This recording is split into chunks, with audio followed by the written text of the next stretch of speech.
All right. And so we continue.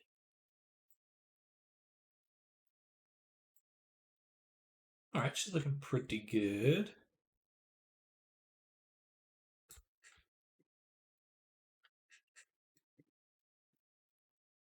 We just want to make something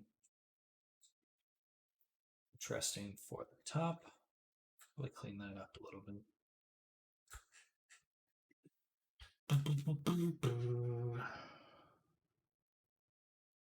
So go ahead and delete that. Oops. No, that's right. Delete that one. And we're just going to say, we're going to change this to lingerie. This is called whatever. We don't need this. I know what it is. And we're going to extend this. First by just ensuring that it is actually attached. I would like to be able to do things.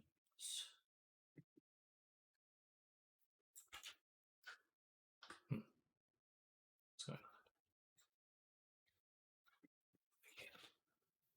I can't move this view. There we go. I didn't change anything there. Annoying. All right.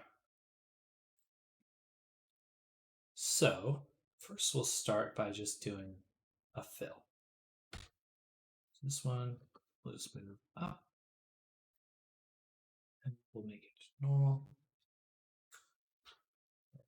Squish. And stretch.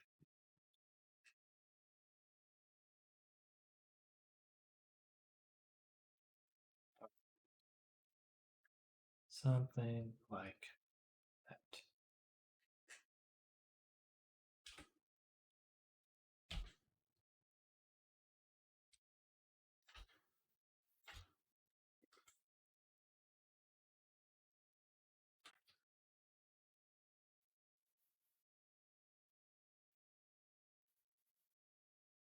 So this one will just be the strap.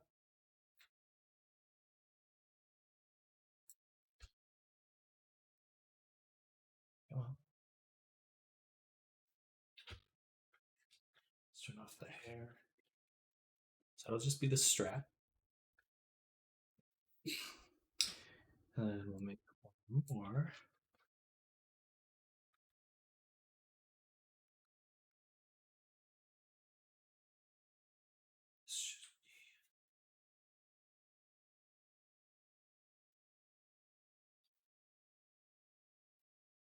What the fuck is going on?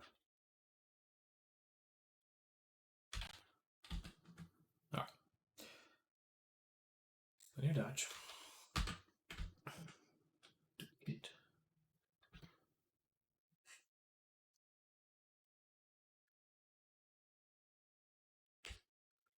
Grow that.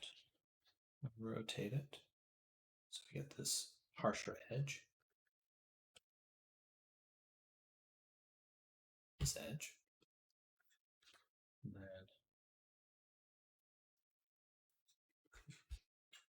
just kind of find a good placement for it.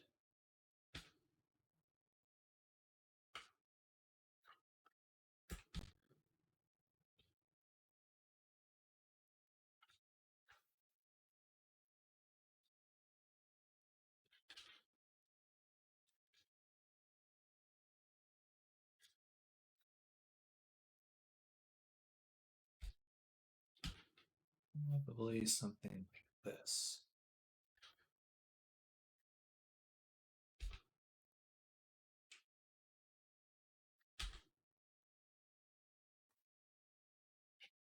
Just want to get one to cut out as well.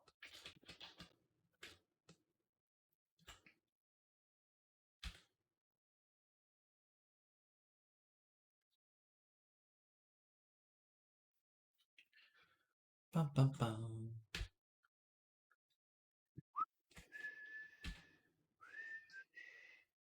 Actually, let's just focus on just one breast instead, so we can leave the middle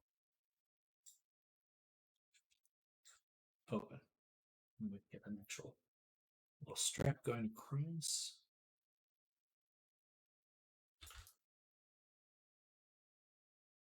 I wonder if we could switch to a alpha shape. So this.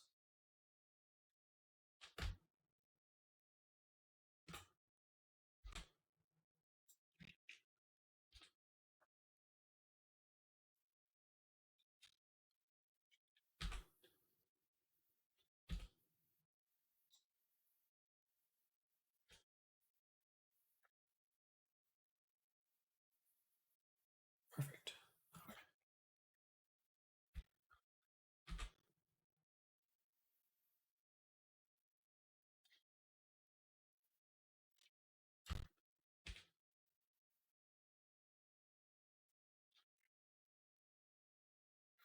All right.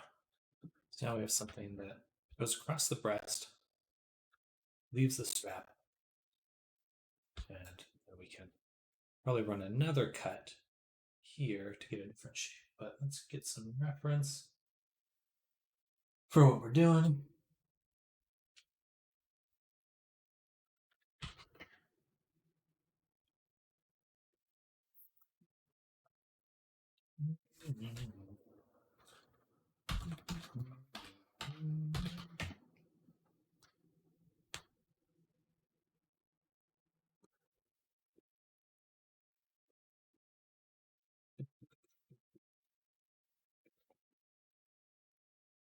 So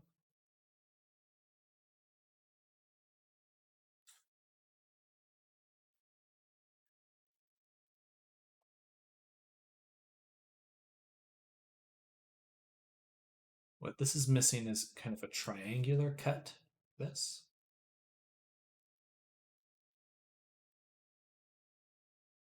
Sort of upward cut.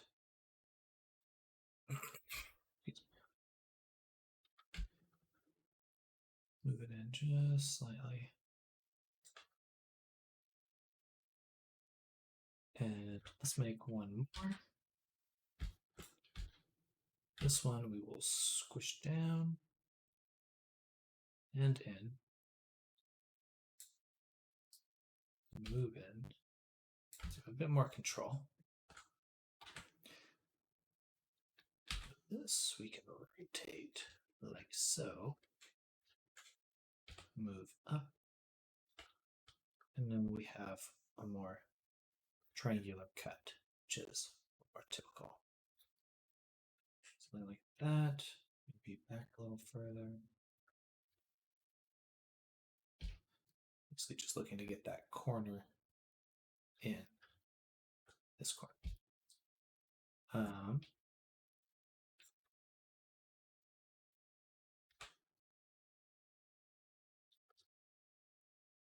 Now with our current clothing, we do have the boob window. So let's make sure it works with that shape. Let's just hide this up. And that looks better already. We just need to kind of, you know what? Let's, instead of doing the corner to cut it, we will just get a triangle. Like that. And that way,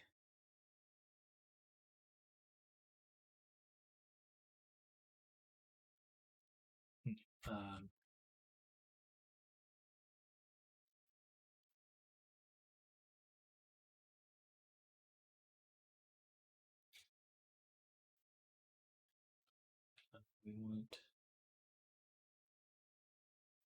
the projection to be here.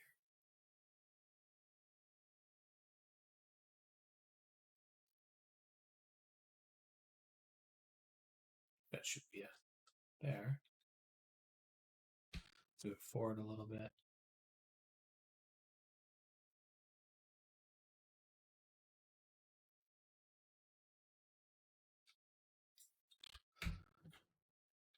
Okay. Gotcha. We have to make sure this enters move body, and then we can stretch it this way. Perfect. That actually works very well. So we can move it down.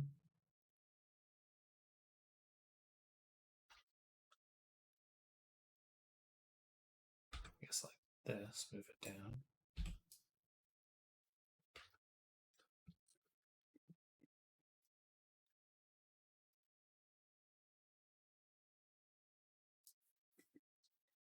Just like that for now. So we just want to focus on the cut itself.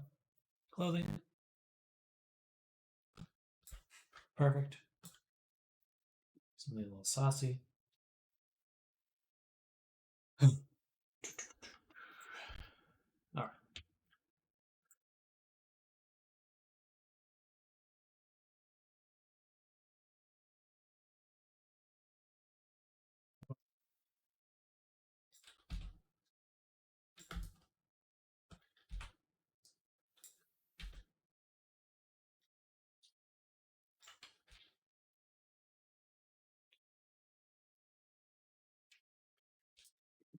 Okay, that's perfect. And then we just need to fill in that part, which I think we can do just by growing this.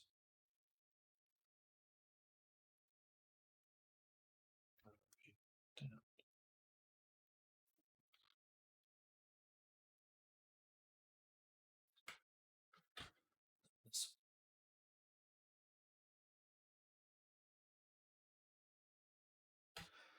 Bada boom. It may seem kind of odd to work with these shapes like this, but it just makes it a lot easier than painting. Because with painting, it's like you're just going back and forth between doing manual brush strokes again and again, and that gets very tiring. I would much prefer to just find a shape that does what I want. Take the time with that, because then I can adjust these at any point and always go back to these, which I can't with um, uh,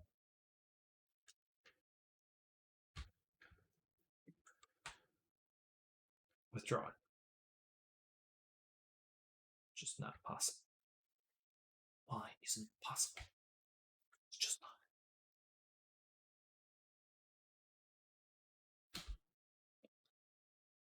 See, I mean, look at that.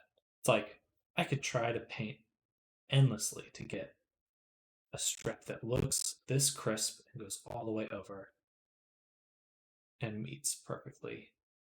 It's like I would just want to die trying to do that by hand.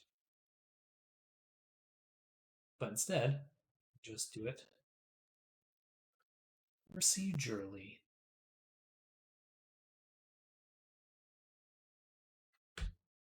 Perfect. Duplicate. Out. Actually, wish. Move here. And then twist.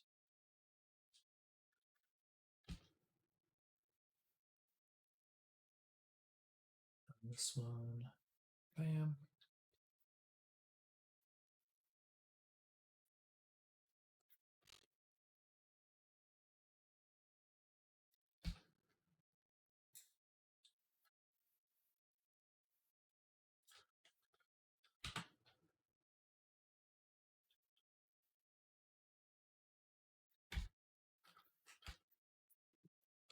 All right, duplicate again. Rotate again. Move over.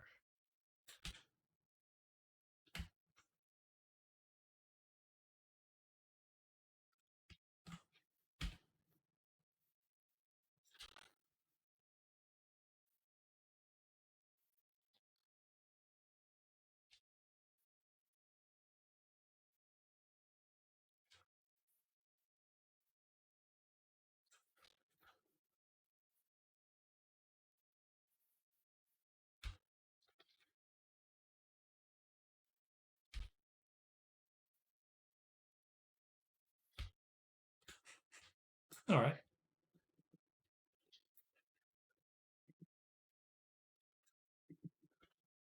Dun, dun, dun, dun, dun, dun.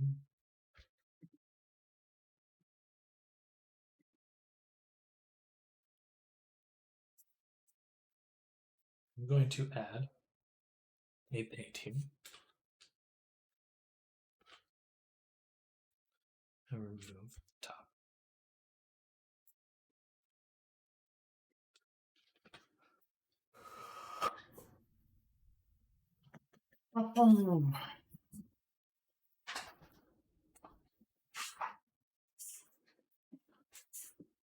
Fun. This little corner here, I don't like how it blends just right there, just in that one spot. So back here, I believe it's this one. I just want to kind of move this one forward a little ways. That, well, actually undo. I think we want to rotate it a little ways. All right. See, if I was trying to hand paint that, I would cry. It would just be an actual nightmare. But instead, we're going to get to do just that. Very easy, very effective. So, what next for this outfit? Well,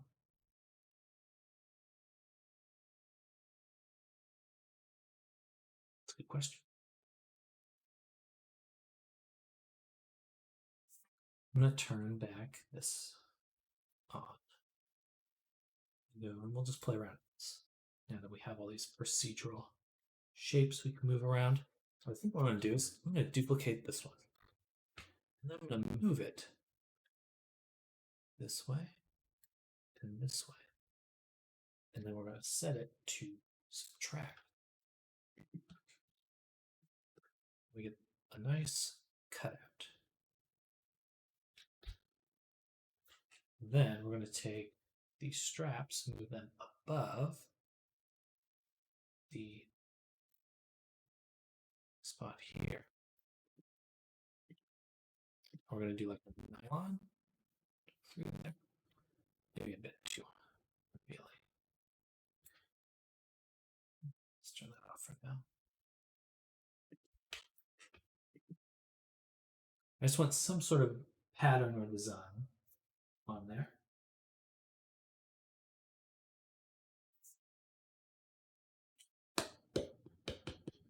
Okay, I like that. So, nylon.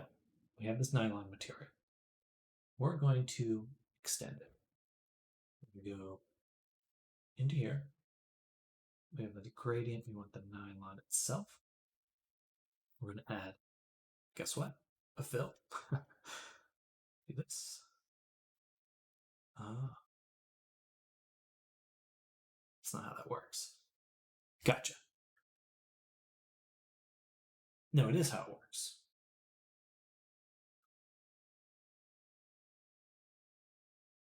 I can fill here. We set it to subtract. And then we moved it.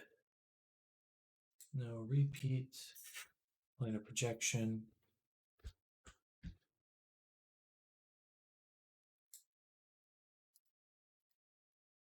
Just that one. Or no, that is the main one.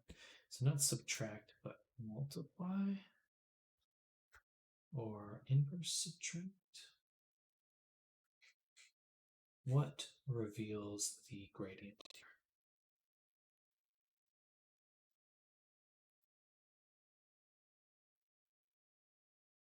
So I have this paint layer. I'd like to just add on to this paint layer, but I guess nothing can appear above it. I think. What if we did the fill at this point?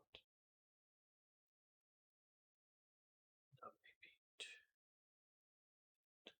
subtract.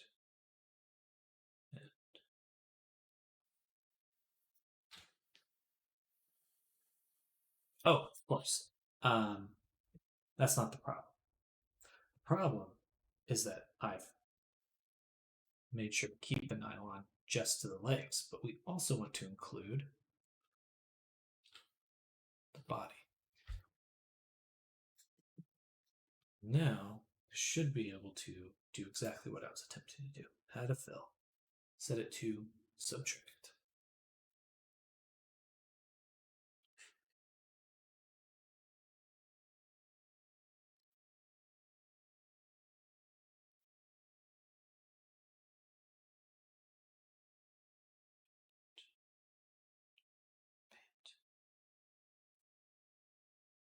What?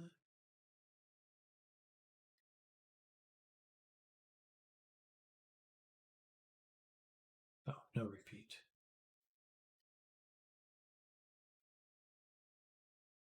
Subtract.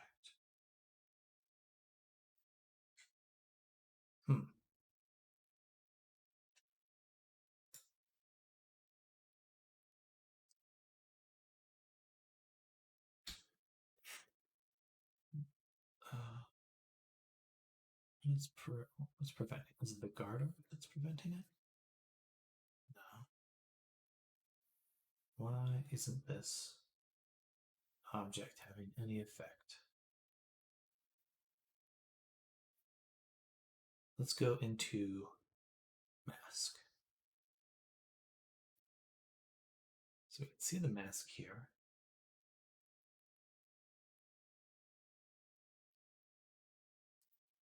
We turn off our paint. We can see that the nylon would go pretty much everywhere, except that we have this paint to mask it out.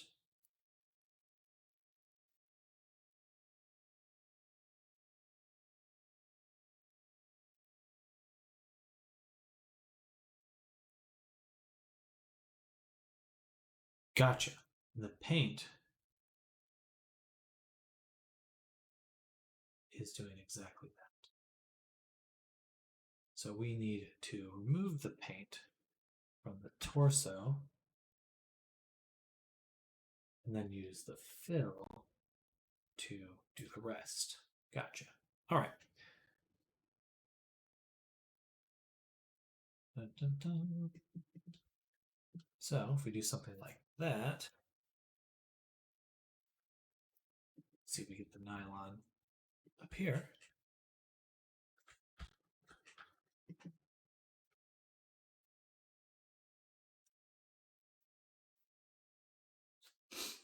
Now we can even move it down here.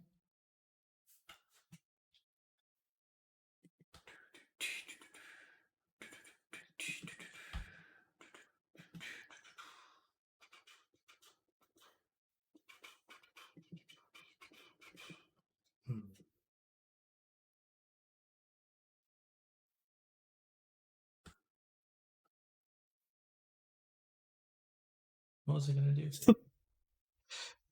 Can't forget.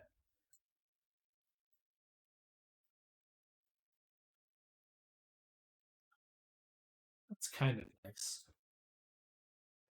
Me. Me.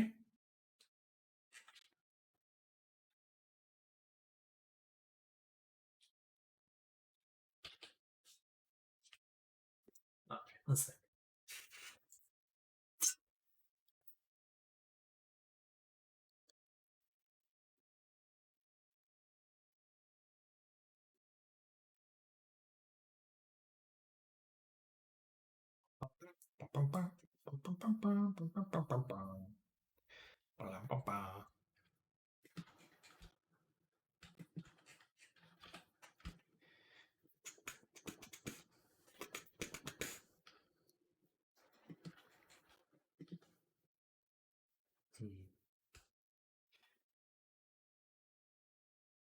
Here's something we can do.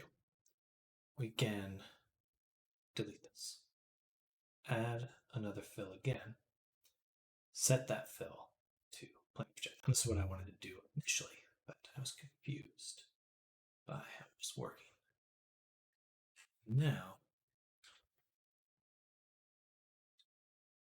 do this. Just move it around.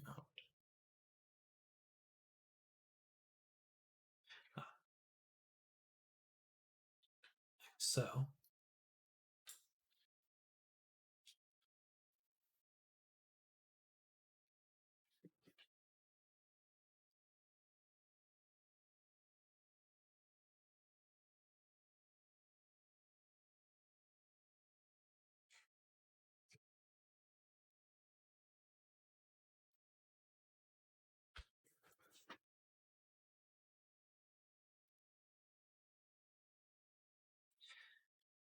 if I move this too far down, it's going to get rid of this. So we just have to make sure that messing around with it doesn't go too far down.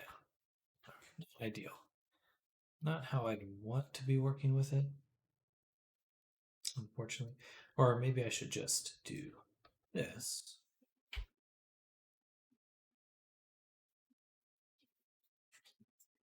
And then just duplicate this one. Now I can play around with this shape top. All right. First things first.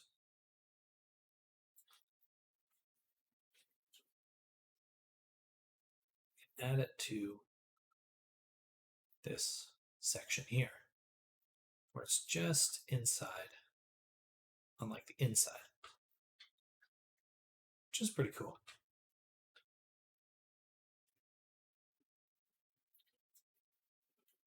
We want something like this.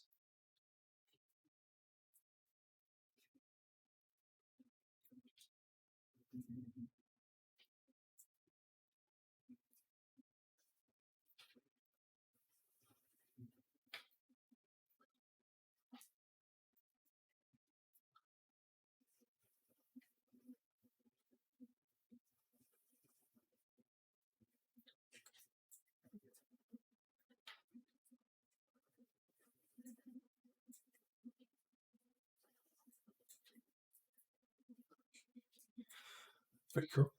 Duplicate. Over. Shrink.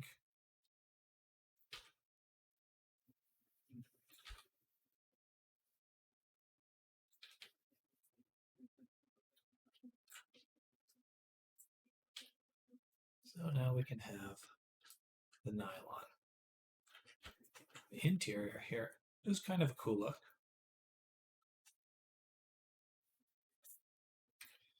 Dun, dun, dun. Dun, dun, dun, dun. Ba, ba, ba. Ba, ba.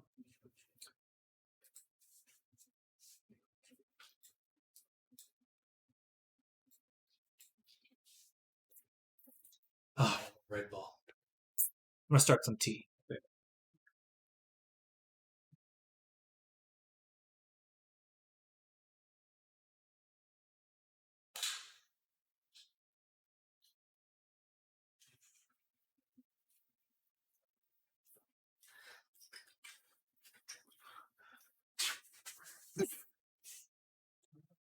All right. Then we just keep goofing around with it. This one, which honestly we could move up a bit.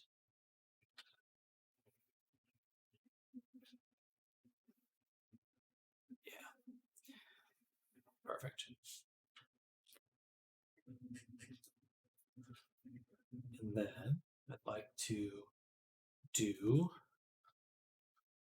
this, but up here. So where was that again? Trim? No, it was the. No, it is the trim, but it's here, this layer. So we'll add a fill.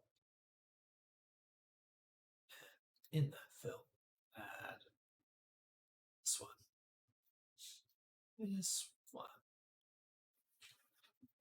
Set it to planar projection. No, repeat. All right.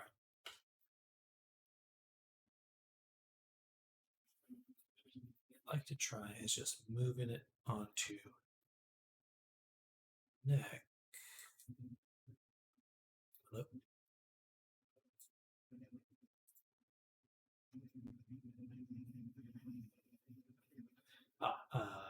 The mask here.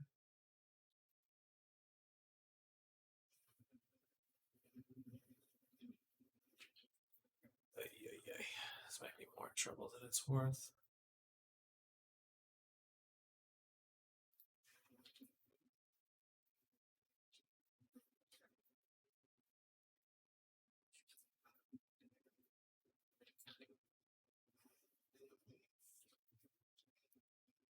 Where's my paint?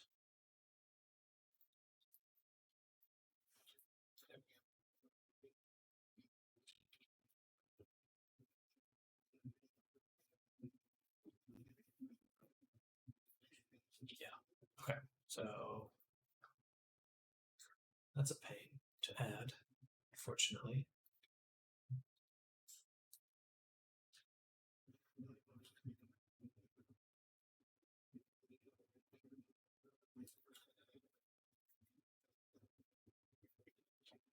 That's okay. We can go ahead and just add it in our own way. Grab the template folder.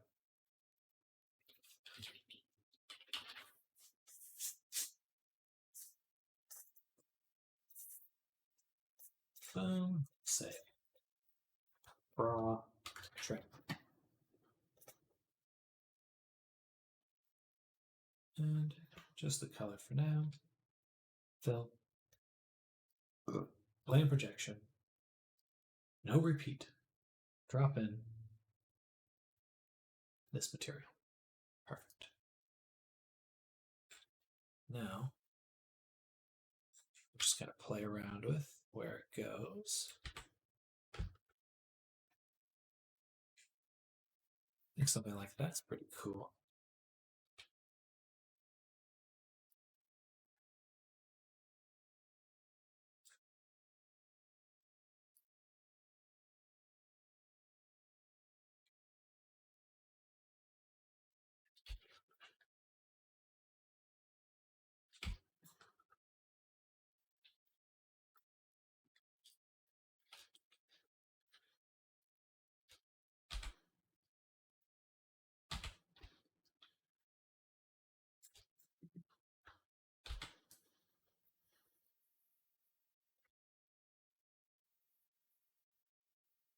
Do do do do do do do do.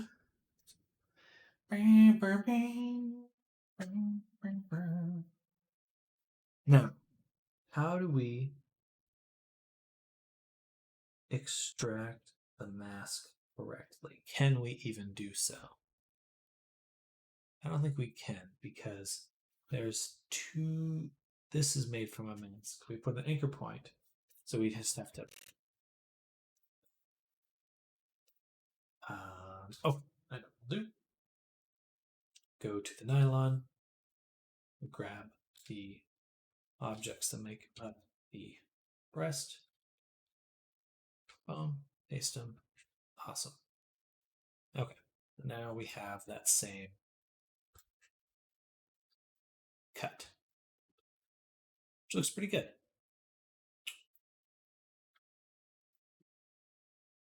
It's a shame you can't see that design, but that's all right.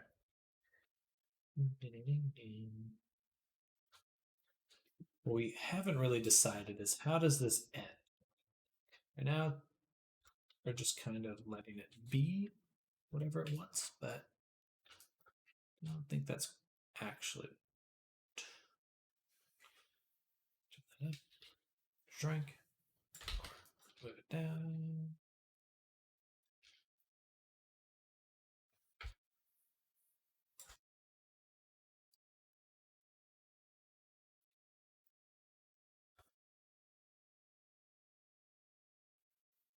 Kind of cool.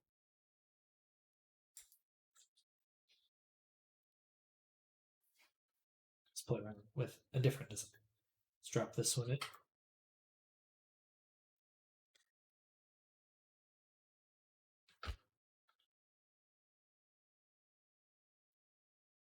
Come on.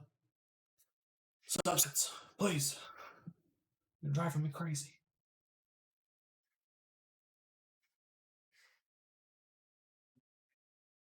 Oh, it's because I didn't click the eyeball. Bad.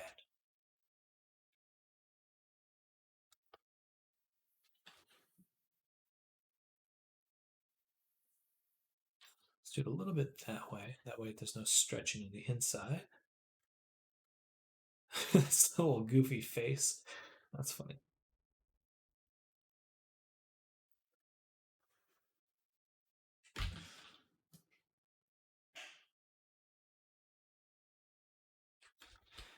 That face really bugs me, honestly. Let's flip it 180 degrees. Oh, that's nice.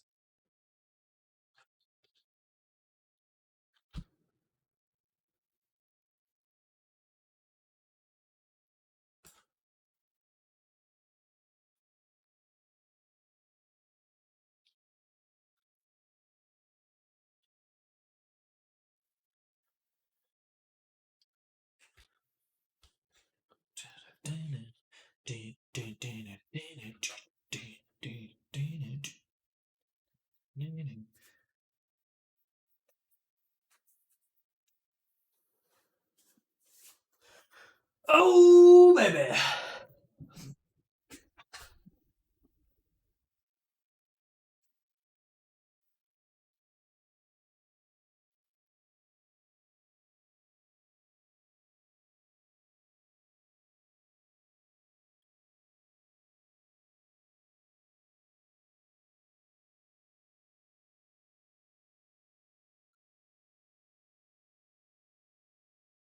Change the lighting. It's a little too dark.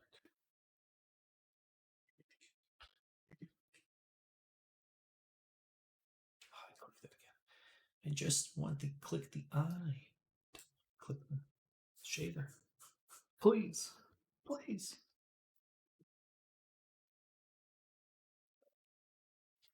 Nylon poking through the butt. No good. No good.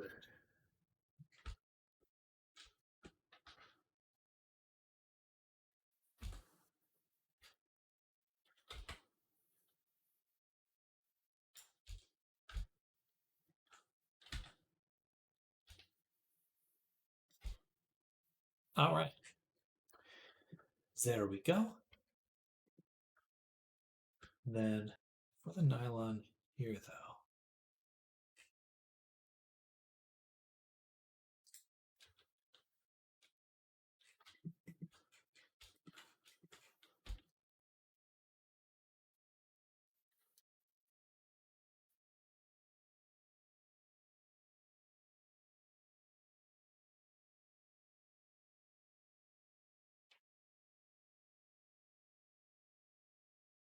right. I have to include the. Okay, I have to include the whole face.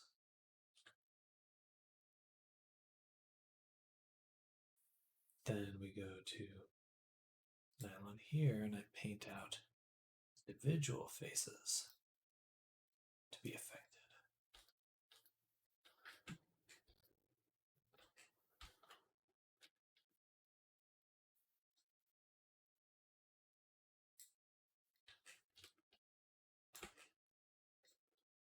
Okay, I like that. That looks pretty cool.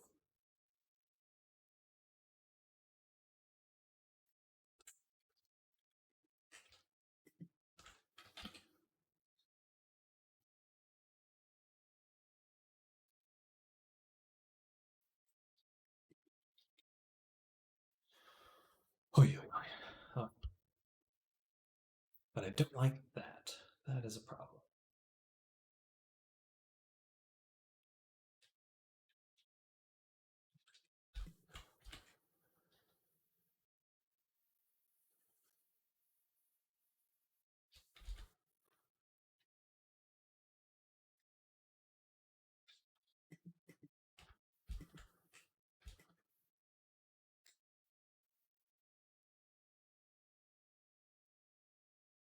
All right. So it shouldn't. Well, damn it. Go to mask. Okay.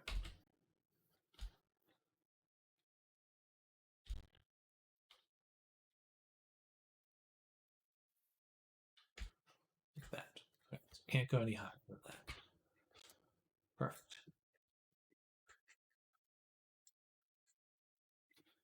Cool. Then back to here. I'm going to duplicate this one, set it to linear dodge, add a different trim. Let's do the moon.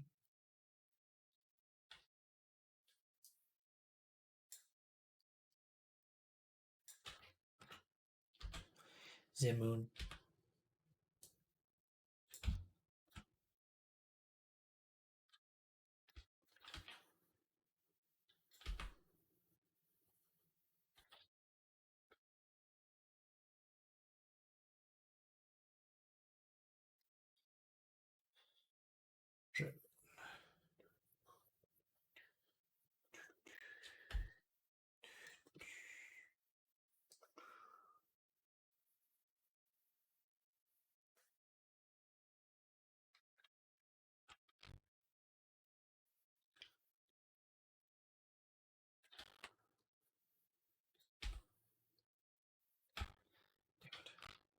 So close, yet so far.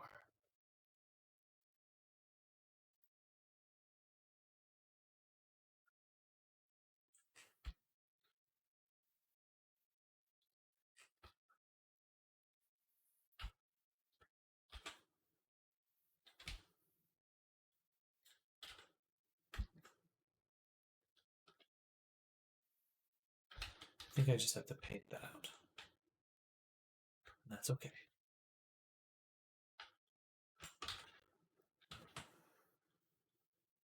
That is okie dokie.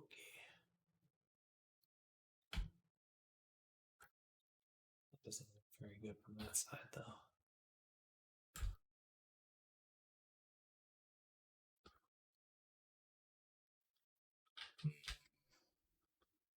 Maybe I flip it and we project downwards. Why would it cut off like that?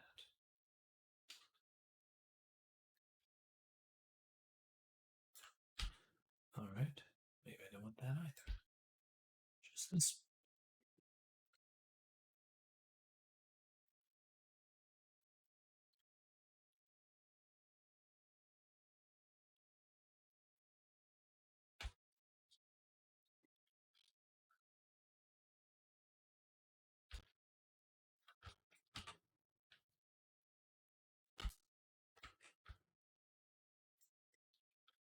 Decent.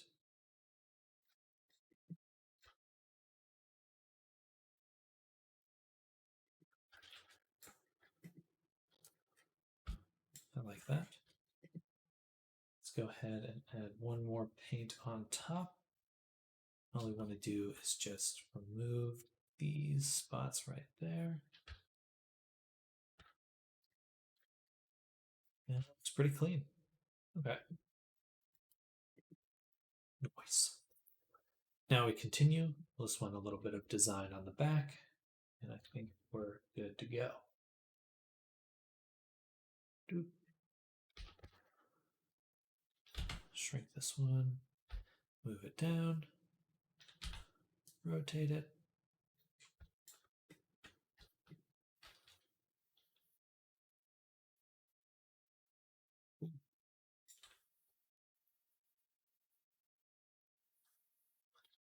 Yeah, it looks nice.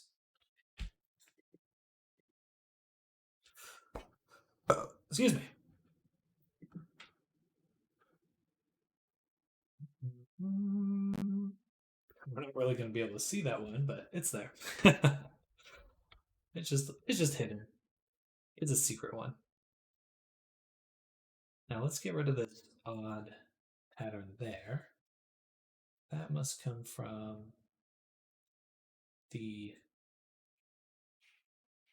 garter material. Our height. Buckles, shadow.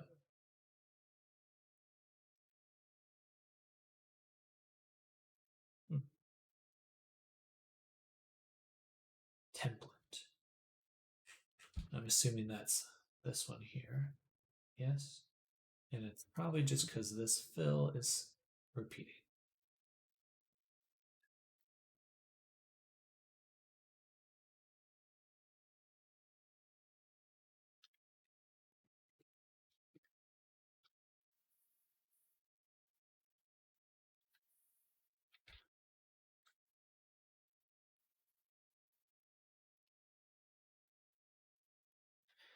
No, I kind of actually liked just a little bit of space there.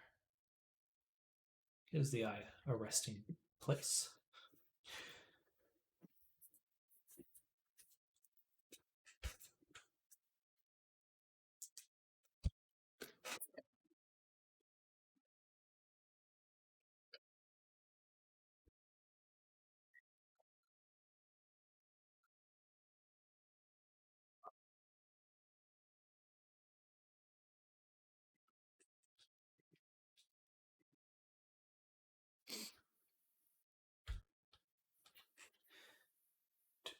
So it'd be nice to have a trim here. Maybe even just a part of the garter, like a little choker.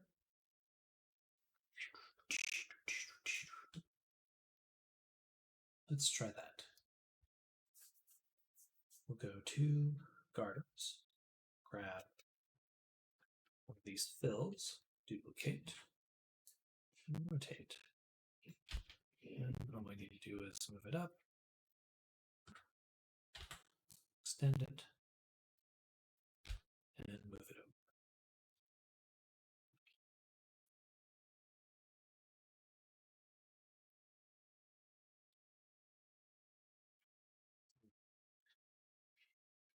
That's because this mask does not extend onto the head. So we need to include it in here. This.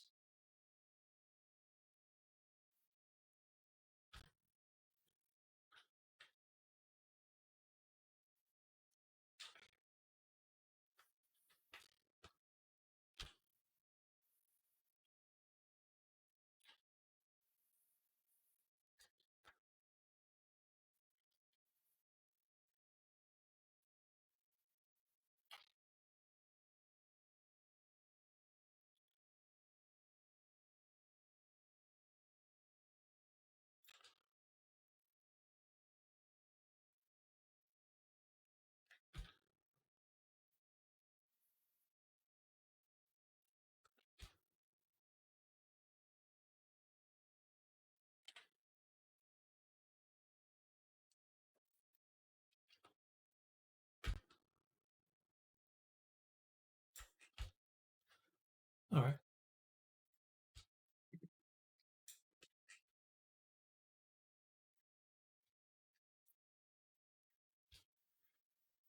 Looks good.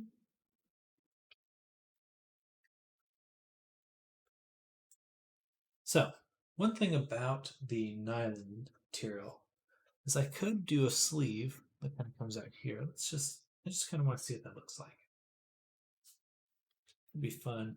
Could be a nice addition. Addition. Not edition. Addition.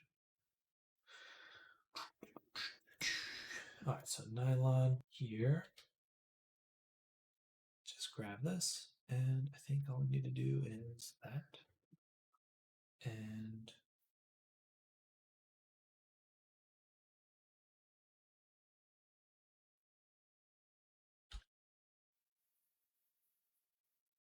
so we included the arm. Did we? No, I don't see the map being changed. Let's go to mask. All right, turn off clothing. And we want these. That's not good. I don't know why. Okay, well, it's in the right spot, but that shouldn't happen. And then we do the same thing here.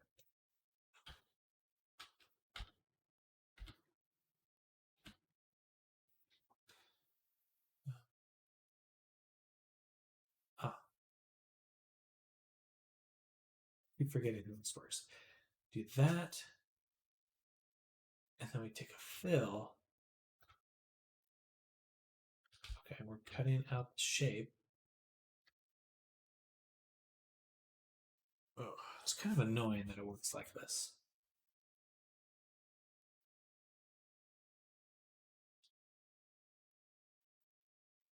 But that's how I set it up, so say lovey.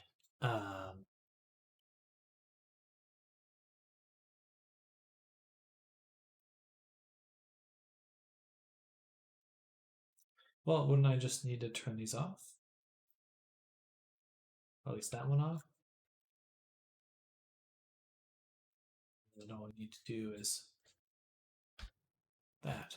There we go. All right. Now we do have nylon on the air, which is kind of cool.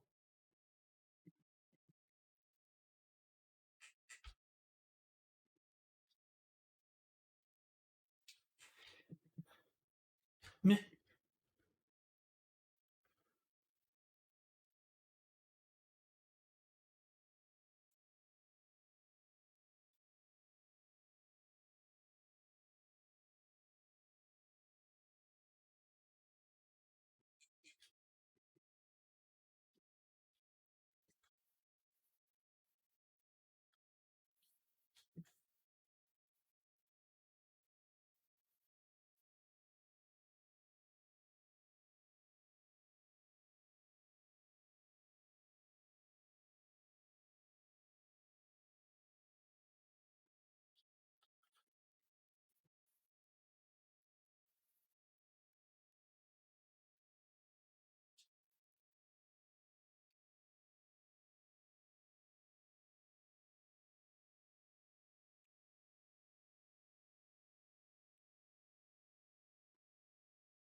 Sorry, spacing out. All right, so we're gonna look at we have the trim here. We'd like to just put a little bit on it. I think all I need to do that is actually just turn these off.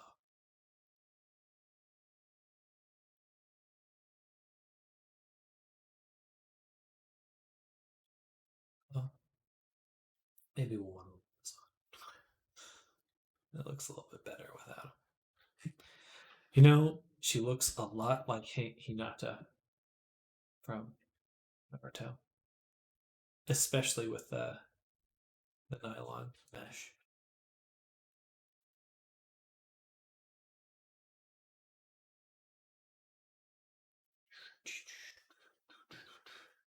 I think I prefer it on the inside. So we're going to go ahead and retrace our steps. Boom, boom.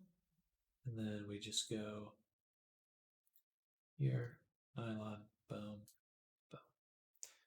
And we're back to where we were. All right. Why does it's funny because the arm it was really the sleeves that made it her look like Hinata. I can't remember why. What is the design one? She doesn't really. Oh no, she does have like a mesh, nylon mesh.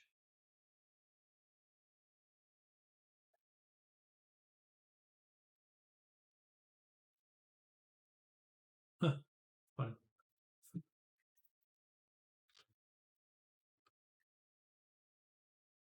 Okay, well let's add something like this to the back.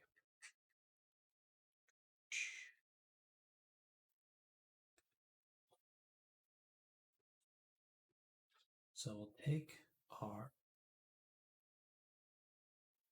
garter material.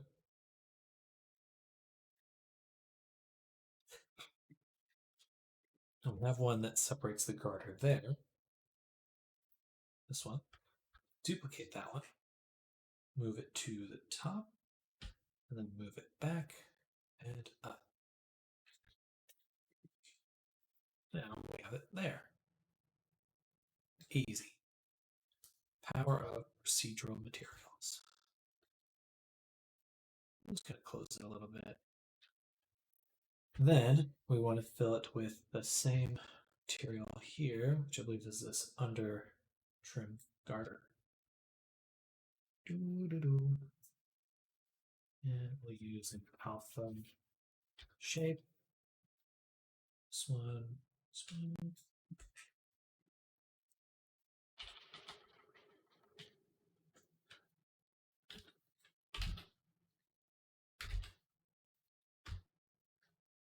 Well, a little bit.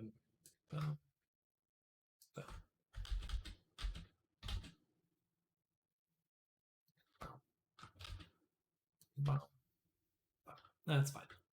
Something like that. And then there was the buckle material. We just want to go to buckle. That, make it real small. We just chink, chink, chink. Something like that. Not really realistic, but it does work. Okay, now we also have this little trim material here. We're going to continue that on the bra. And that is the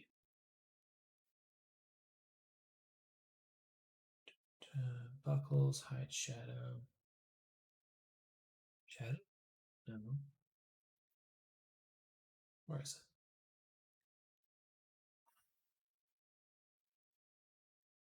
it? It must be in the garters. Yeah, garter band. Perfect. Okay.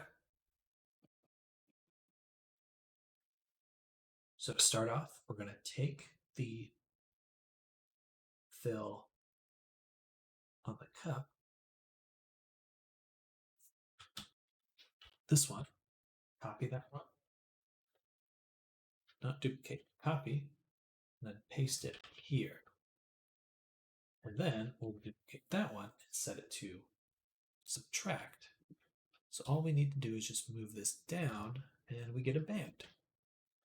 Voila. Again, the power of procedural.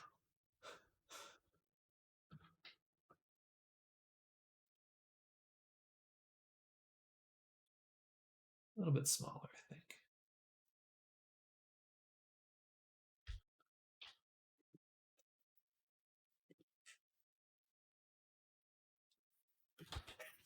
I need some water. Oh, my tea. Tea.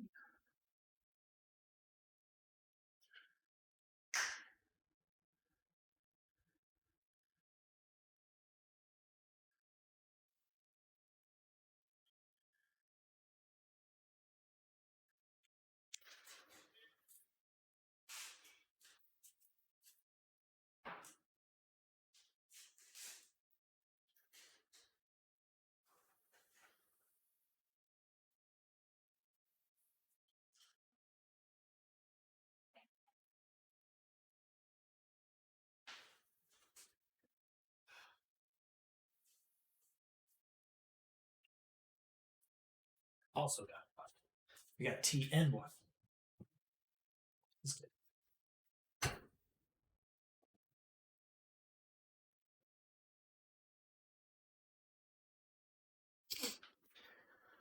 All right, now that we've done that, I think we also want this band here. Go ahead and duplicate that one up, copy it, and move it here.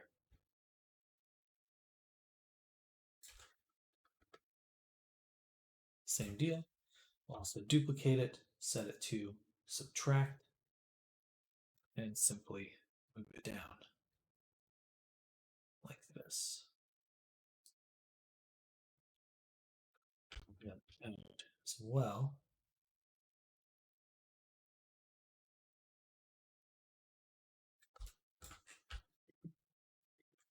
I think all we need to do is just rotate it in. Now it will connect to there, but still be separate here.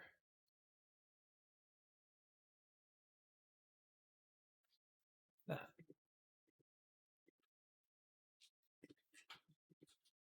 Easy.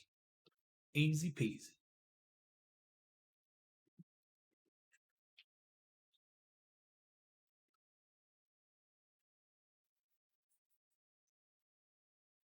All right, tea. Take a sip. No, it's too high.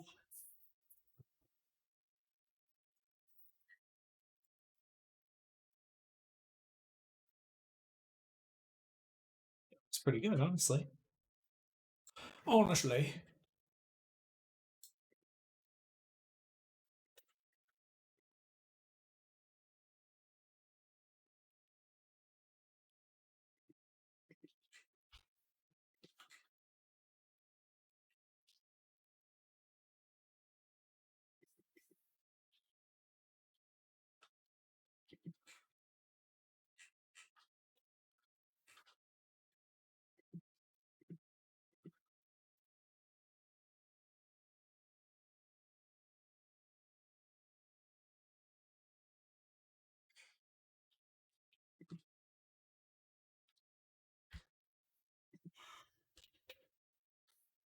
I'm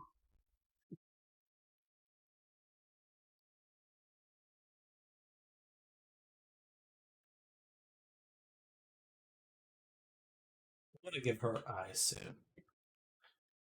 She looks remarkably like Hinata from Naruto when her eyes are gray. um, all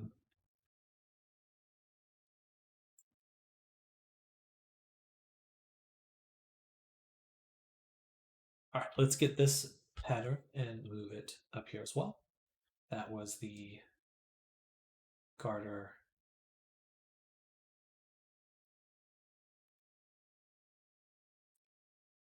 template, right? Yeah. So this will be garter pattern or design.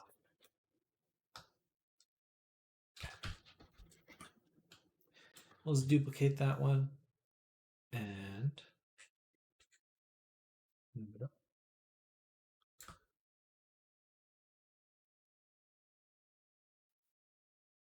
It's pretty cool, honestly.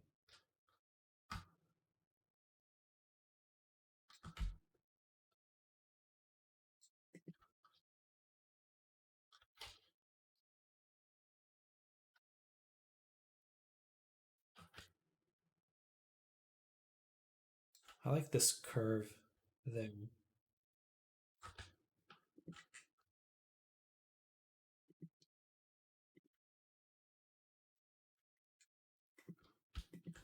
And then we'll just duplicate it one more time. And I'm going to add one of these little simple symbols on there. We need to make sure these are all dodge. And then move this one here. Shrink it down. I just want a little motif at the end. Something like that. That's not even going to show up, but I want it to be there.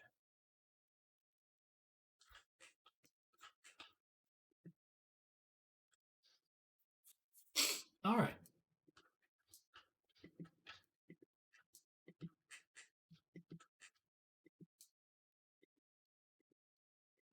Cool.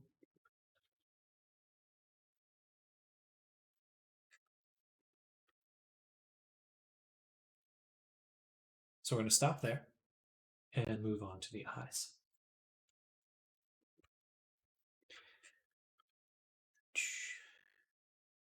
The interior hat needs to be done a little bit better. And then I think we'll give her a tattoo or something. Something on the arms. I don't know. I think we'll just leave it. Maybe like a little tattoo on the hand. We'll see. So we're going to make a template here.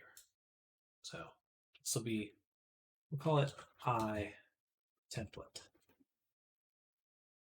Basically, we're going to utilize a few materials.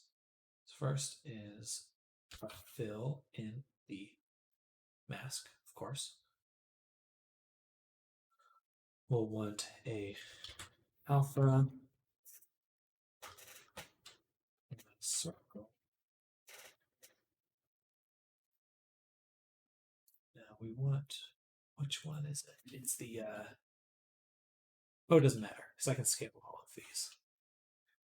Now let's use the squeeze. Squeeze. We'll turn the squeeze off for this, but we could use it. Eventually we will. Bada boom. She's gonna have what? I might give her green eyes.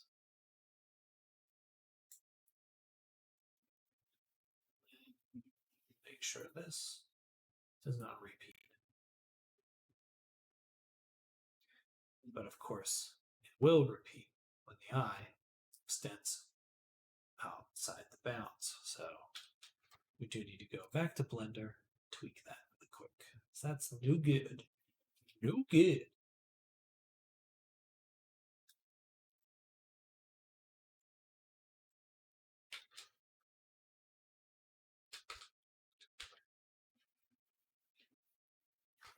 And all we need to do, select this one, shrink it down, right about there.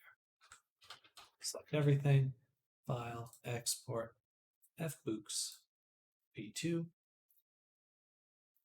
overwrite this file, save, close, go here, edit, re-import mesh.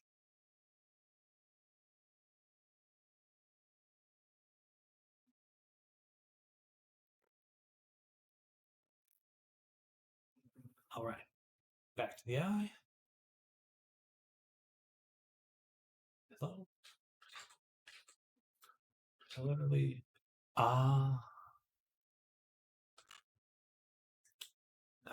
annoying, but okay. That's all right. Basically, I forgot. We have two sets of eyes. So delete that one. Tab A. This one's the correct one. Now let's duplicate it. Yep. This is just so we can see the eye without it being in the socket. Once again, export. Boom, boom, boom. We'll leave Blender open this time.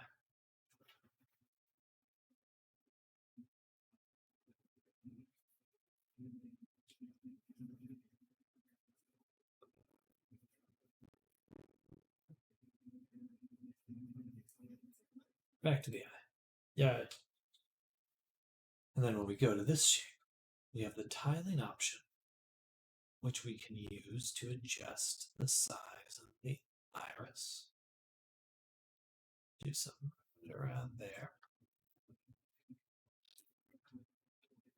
Then we just duplicate that, move it inside of itself. We'll call this pupil. And all we do is, okay, you guessed it, adjust the tiling. We just want to make sure that this one is only color. Now the reason it looks like that is because we also have this lens material. I may get rid of that. I don't think there's really a need for it. We'll see.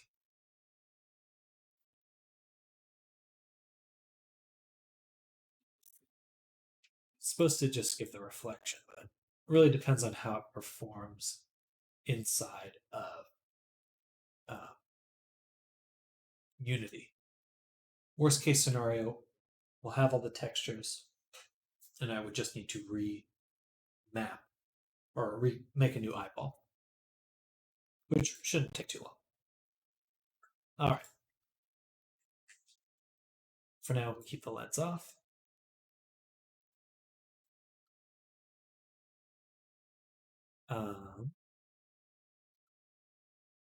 it does do that. I think I already know what I'm doing. I'm going to redo the eyeball. Save that. Back to Blender. We're going to close Spotify. So I didn't mean to open it. Delete that object. Go in here. Tab. So we have the outside object, which is the lens material. We're going to hide that really quick. And we're going to take this one and just delete it. Bring back our lens object. Delete the lens material. Now we're just looking at the eyeball.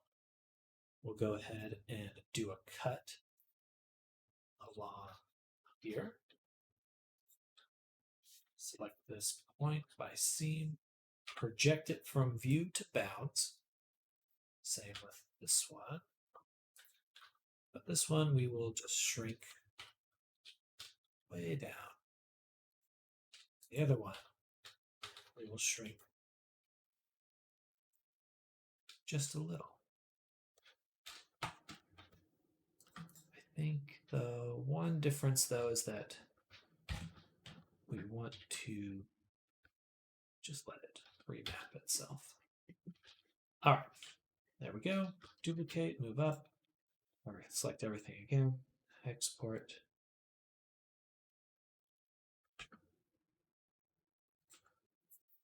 Edit.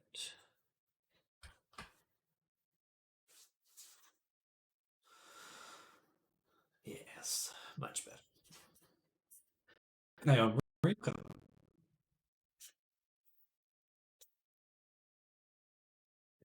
hope your day has been going well. Hopefully nothing too crazy.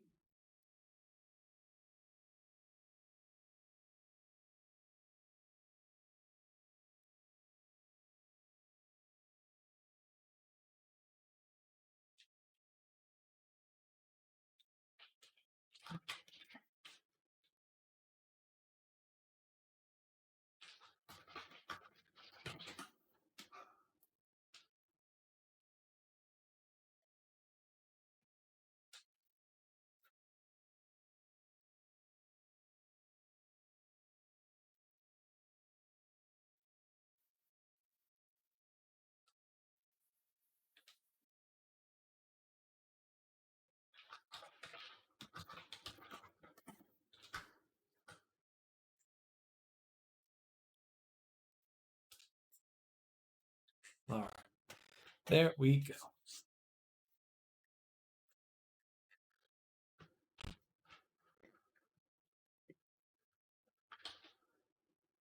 Then I would like to get a, call this iris texture. What I want to use for this, something I've been thinking about, is just how to do this correctly. We actually have this anisotropic texture, which initially does this, which is interesting in its own right. But we can rotate it so that it does that. And this will allow us to just add a little bit of color here. Just set it to overlay. Now we have some like this interior iris color. There's a lot more we can do with that, but let's start. And then another template. This will be iris border. And we'll take this anchor point right here. Add a filter, bevel. Do a little bit of this. Duplicate that and inverse subtract. And just darken this. Boom.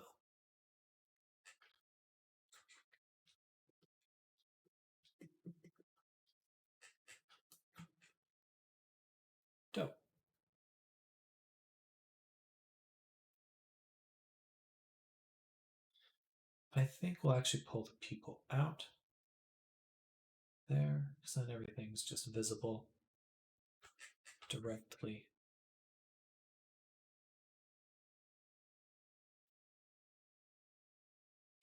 And go ahead and add a little filter to blur the pupil a little bit. And voila!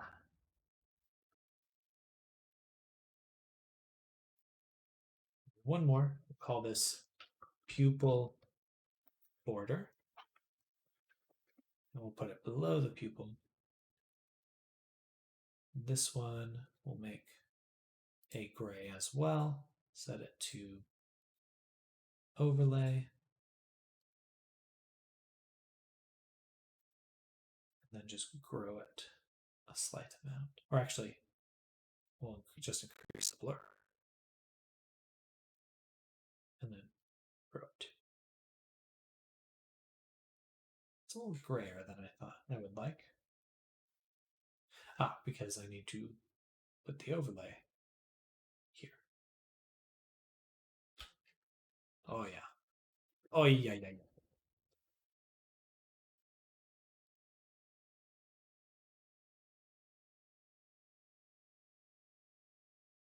That. Now we've got a nice eyeball.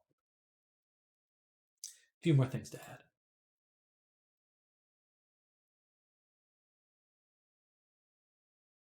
We want one gradient here, and we'll call this red eye.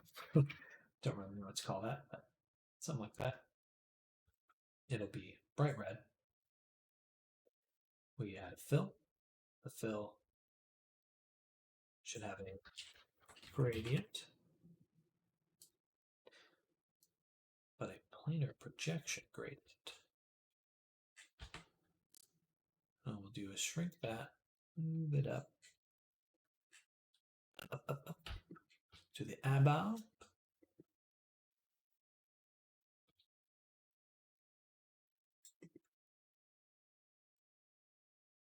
Rotate it, or actually, I guess we can just invert this. And it goes that way. Oh, wait. Oh, and then turn on repeat. Scrunch it. Move it.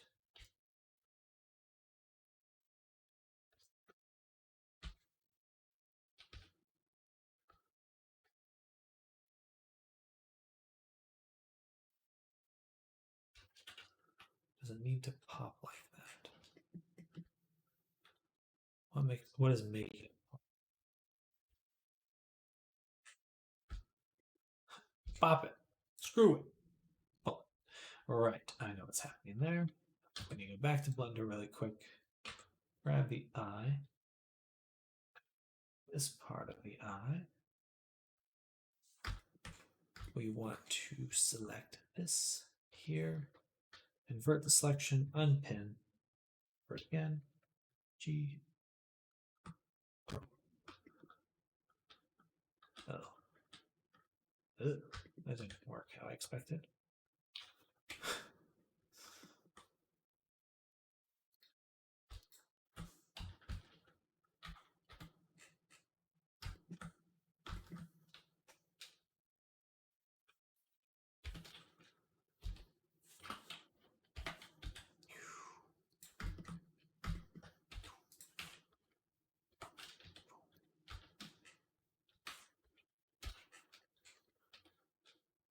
There we go. All right.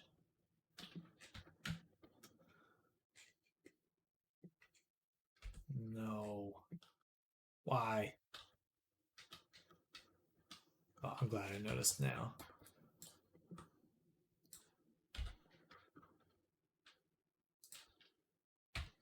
Okay, there we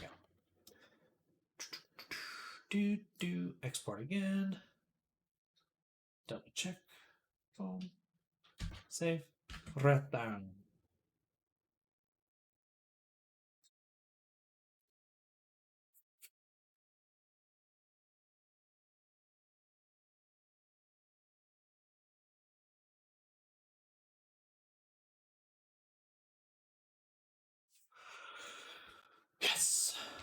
All right.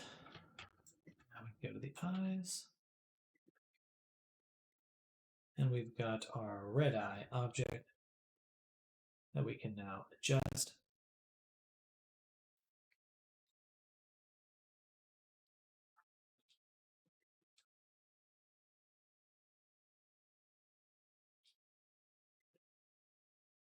Perfect.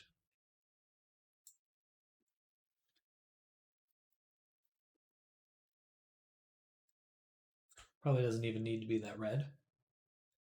We're going to go ahead and create a smudge material with this. Boom. And now we have that saved. So when we need to make an eyeball, we'll save about 30 minutes of making masks.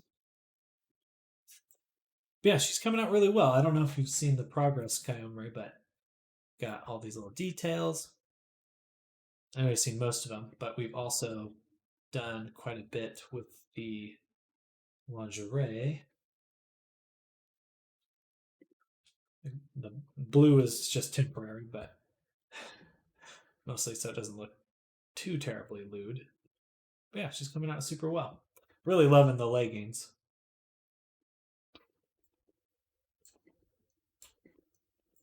Or nylon, whatever.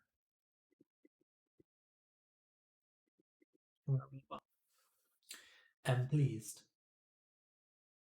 Okay, let's goof around with the eyeballs a little bit more. I think we just want to highlight this inside spot, which we could just do by taking the pupil border and setting it to linear dodge, or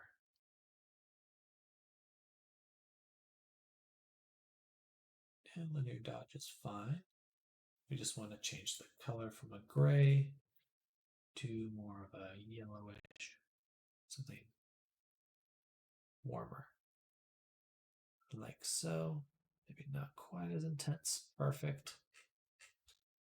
There, that gives a lot of volume. And then we'll also tweak the border to go in a bit further. That. Smooth it. No need to smooth it too much. Something like that. And then I wonder what we can do with our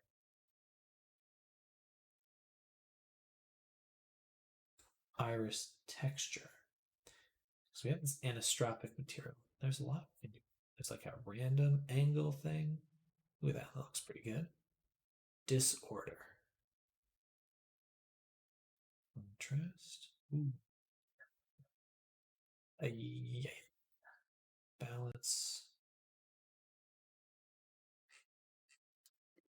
Alright, it looks a lot better. We didn't even tweak it too much. Just a tiny bit. Thickness.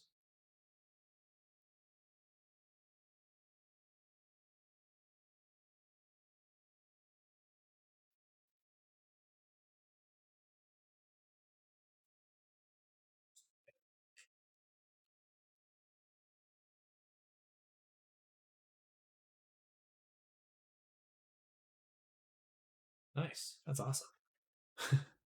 It's fun because we can always give her the swirly eyes again, which I think is pretty cool. That's right. We'll leave it like that. So this is the border there. With the pupil, let's turn down the blur. That looks pretty good. All right, I think those eyes look pretty good.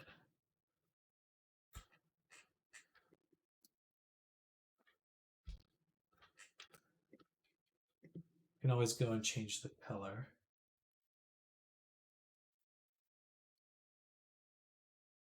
Let's see, maybe a green. Too green.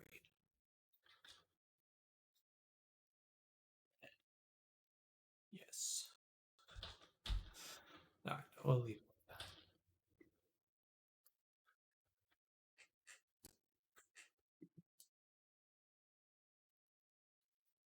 that. Okay. Okie dokie.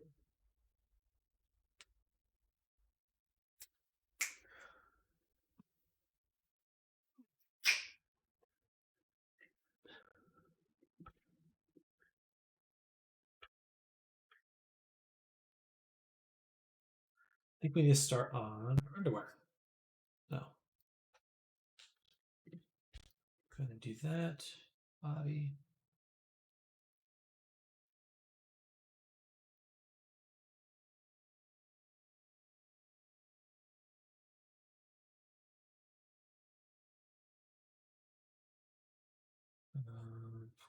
Um,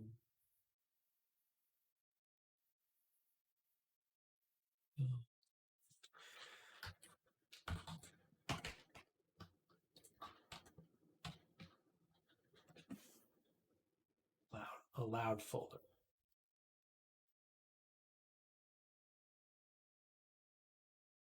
For now, we'll go ahead and just mask out the body and leg.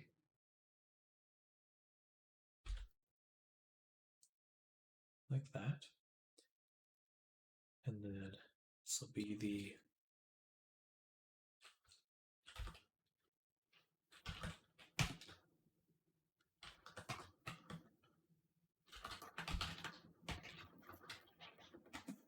material itself. We add fills, like so. No repeat.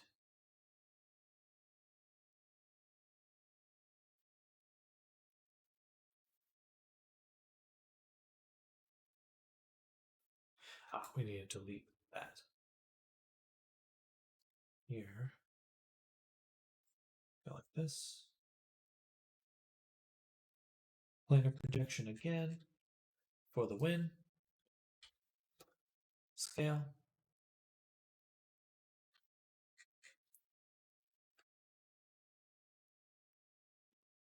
And now we're just placing this object. Something like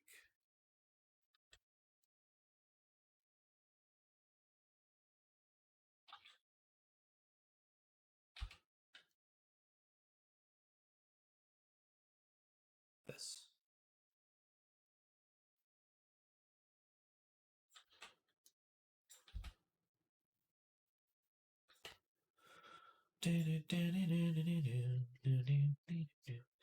Let's make it black.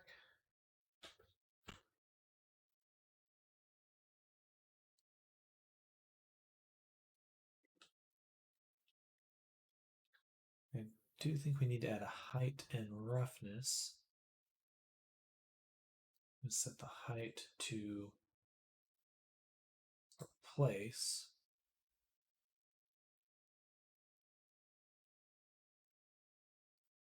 here. That way, nothing from below will interfere. Then, just gonna tweak this a little bit more.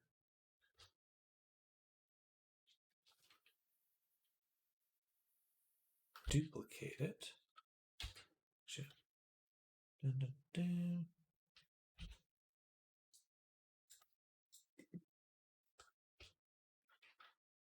Yeah, looks good. A little bit thinner. Move it this way. So it's in the crease of the thigh.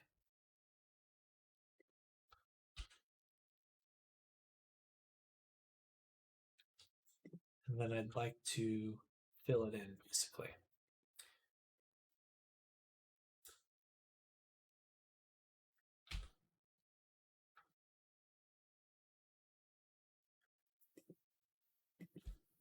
Oh, goodness. So how do we fill it in? We want to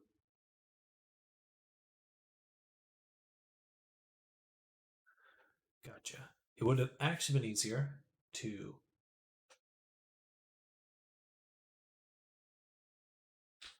add one more fill,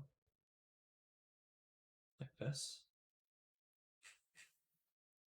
Oh, no, repeat, planar, and then we just shrink it to right about here, like this. Make sure that's filled up, and then perfect. Then we take this one, set it to subtract, move it this way, and second, but just gonna grow this out so we can push it in, and voila. Material created. We push it down this way too.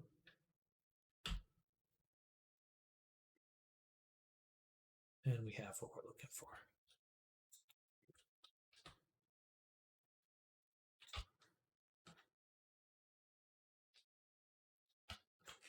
All right. And then we can take this one, just shrink it, and adjust the height as needed.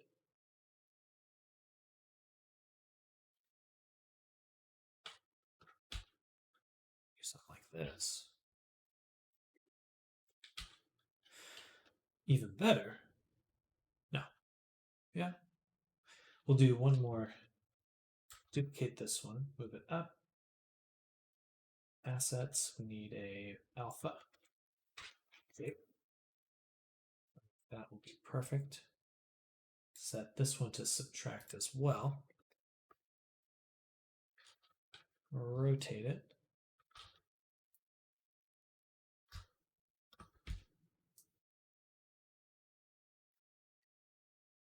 Drop this in there.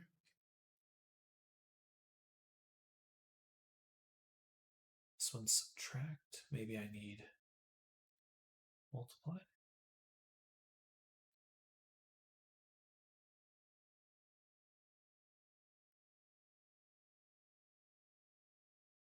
It's always hard to tell which way it's being projected.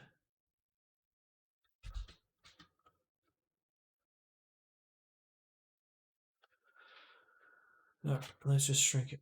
Move down, forward.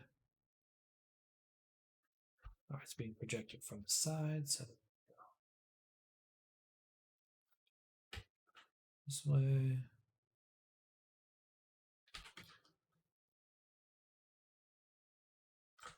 Maybe it's being projected this way.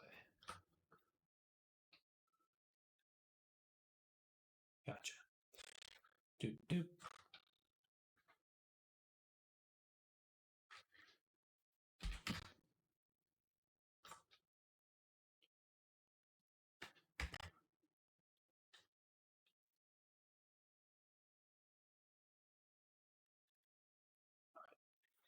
That way we can get kind of an actual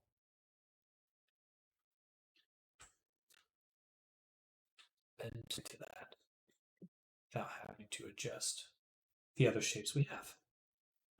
Perfect.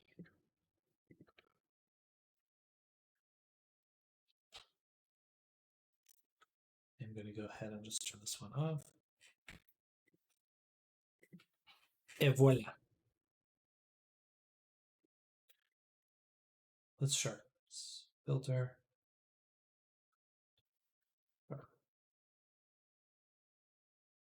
It's kind of blurry right here. Maybe instead of sharpen, a levels.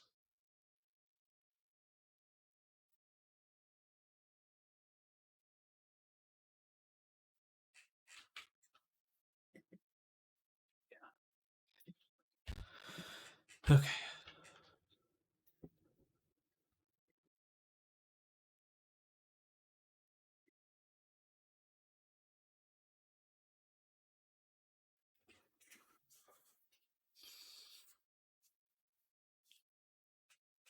$3.46 already.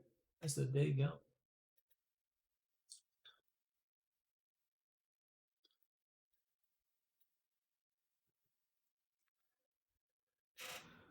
Okay.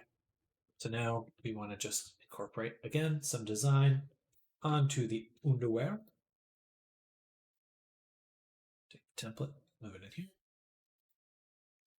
Say underwear pattern. Okay. Or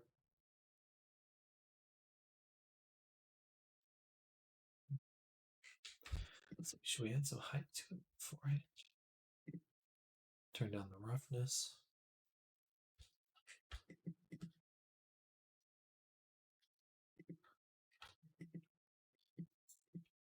I think we need like a bevel or something. It needs a little bit of something else, just like some slight pattern changes. So now it's pretty plain.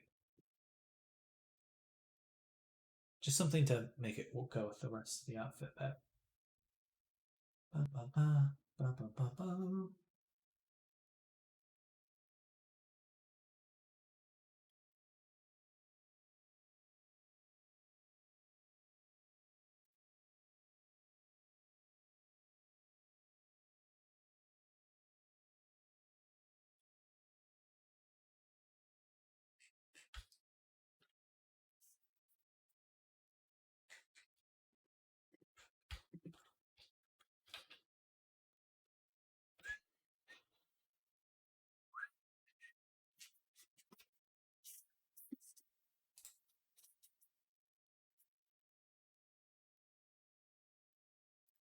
So what we could do is on top of these add another fill. This one would be linear dodge. We'll go ahead and use our celestial tarot patterns. Oh yeah, let's try this one. It's been a while since I used that.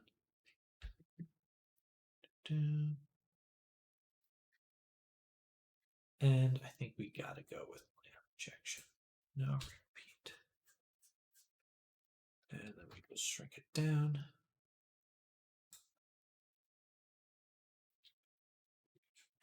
It gets too thin as a pattern, as a useful pattern. We have to use these blockier shapes, I think.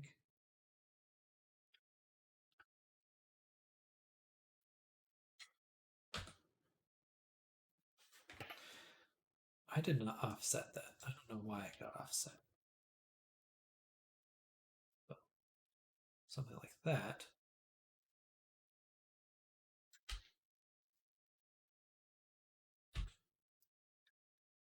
Is perfect. So it just gives like a little bit of texture, visual interest.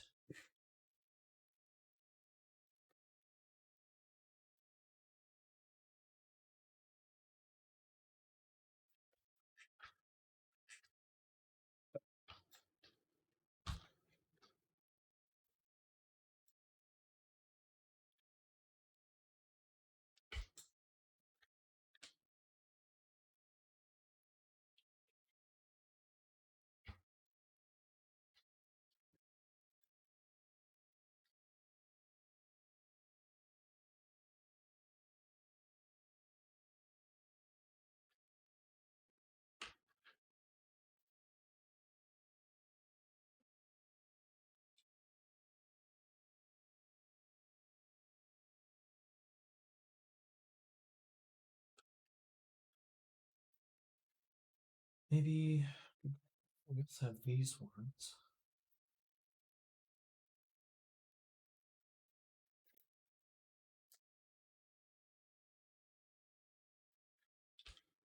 I like the stronger shape. All right. So that's pretty good.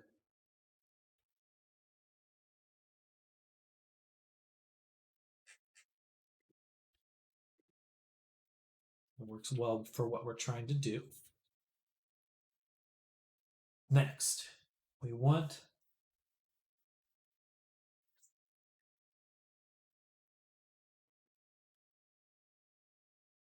to, now just really quick, what does this look like if we do subtract? Meh.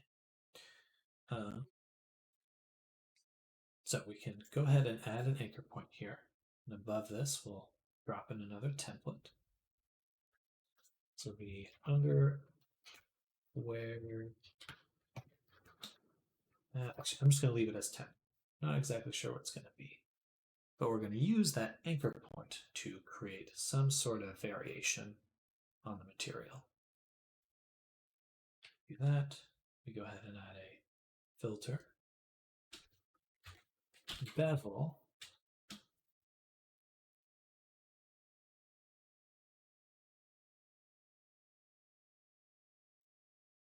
Actually, what does the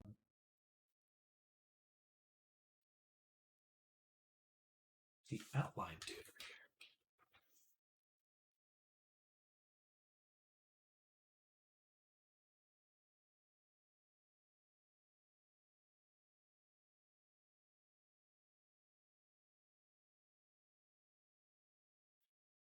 That's pretty useful.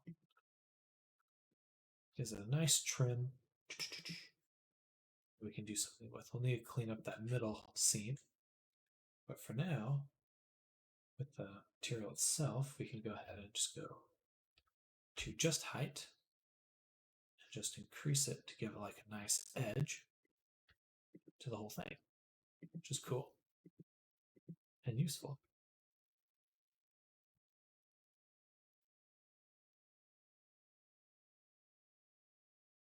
Now we do have the option to blur it. It's actually pretty nice to have a little bit of blur. It just looks like it's resting on the skin.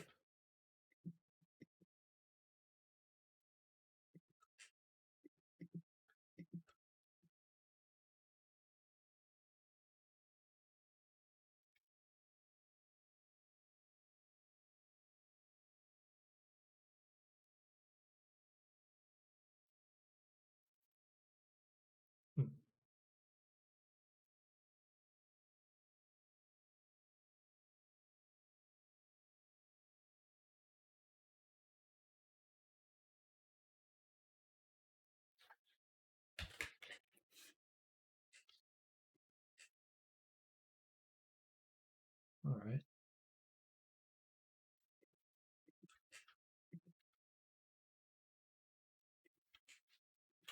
What if we go ahead and take this material, make it metallic, glossy, like a metal.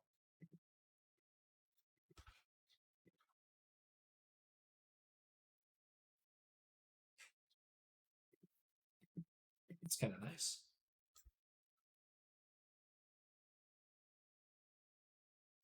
And we could also go in, add one more fill on top. Of course, no repeat. We'll do just UV projection for now, and one of our interesting shapes. So let's use this one to subtract or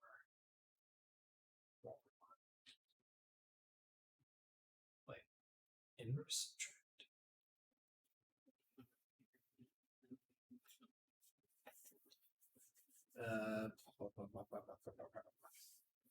Let's try this off really quick. Definitely not inverse subtract. How about just subtract? Just multiply. Multiply works.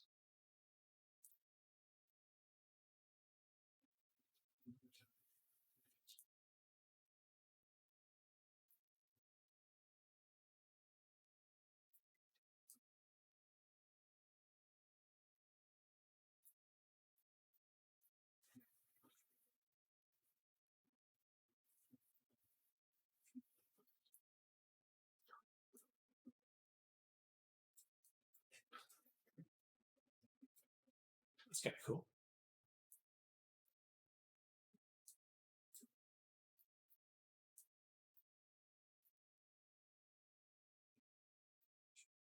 But this one doesn't mix well because that's why it was okay. That's why it was working oddly.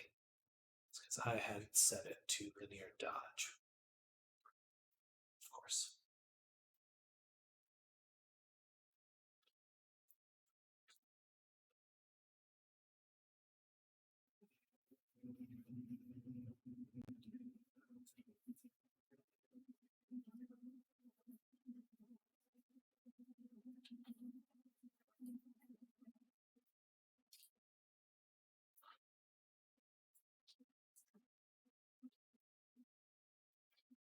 kind of cool.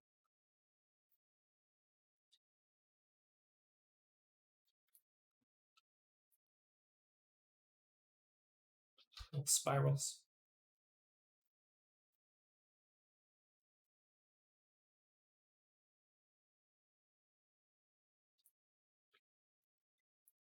All right.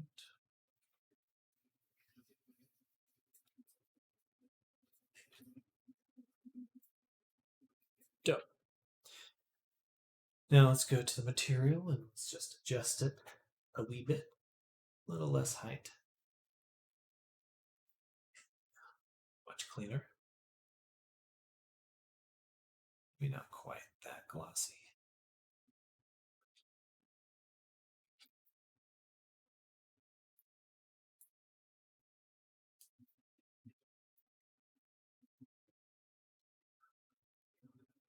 But I think more importantly,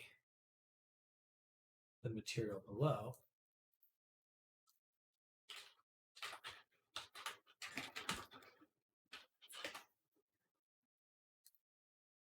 needs some sort of fabric.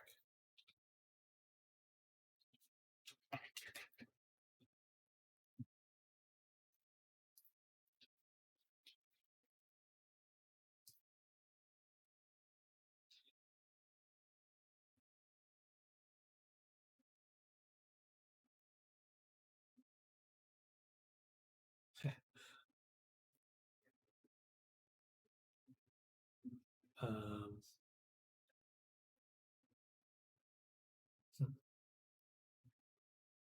I guess it'd be above everything. That looks like a dodgeball. All right. Okay. Grab a template, drop it here, put the silk in there. This will be the. Oh no, of course. I should just take this and put it in this folder. Duh. All right.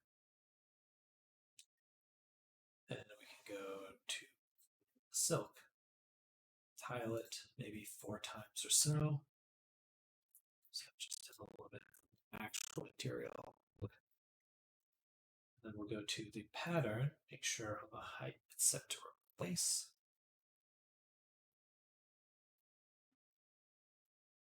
Lower the height just slightly.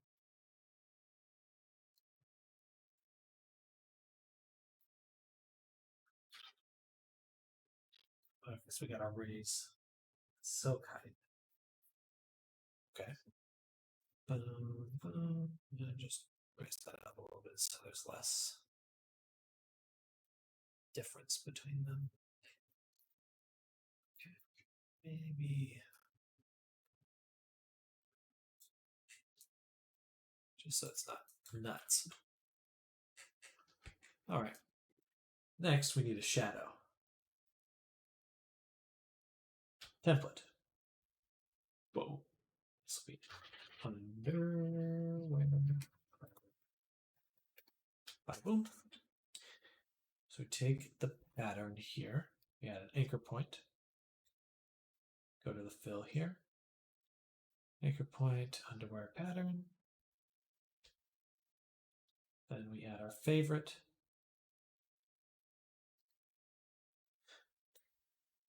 Yeah, bevel.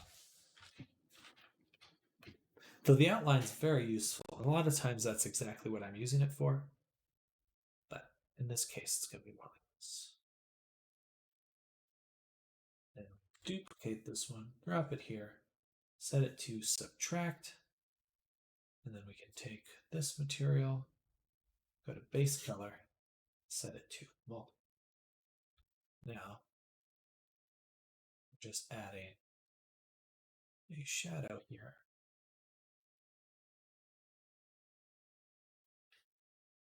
Though I realize now that it's also doing that outside of it. It's not actually bad though.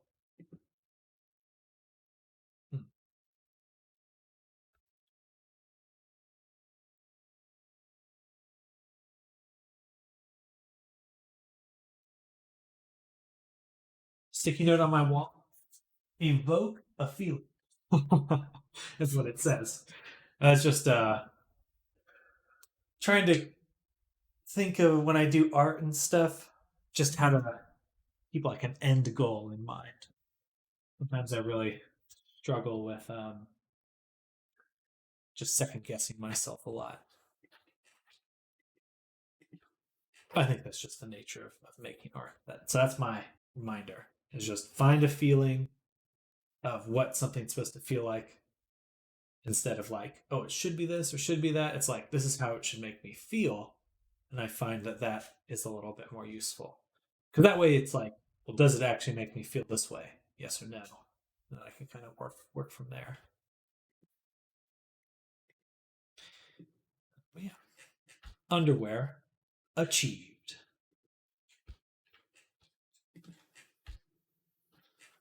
Voila. I don't know if we're gonna go with this red, but what we have from it.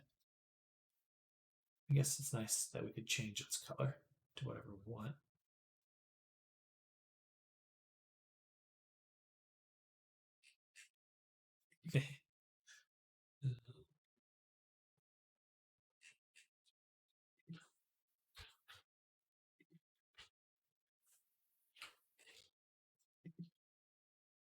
All right. Yeah. Fancy underwear. Indeed. Indeed. The fanciest.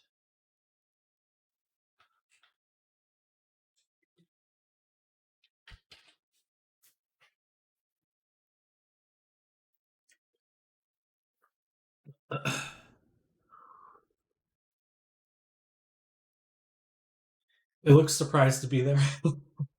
The underwear? They have a little face. Sometimes the pattern comes together.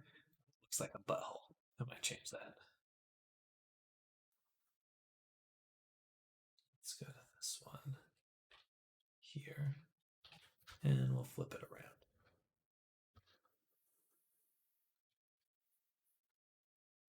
A little bit more like that or so.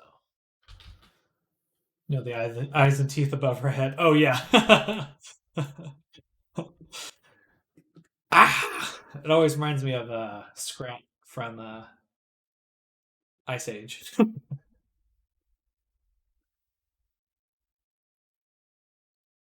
Make this blue. Tell that apart. Now, start on some shadows from the body. Oh, template. Body shadows.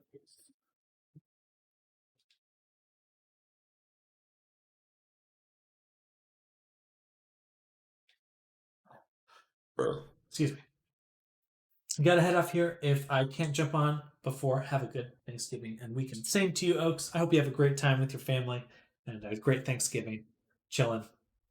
Um, get some good rest and good turkey. Most importantly, the turkey.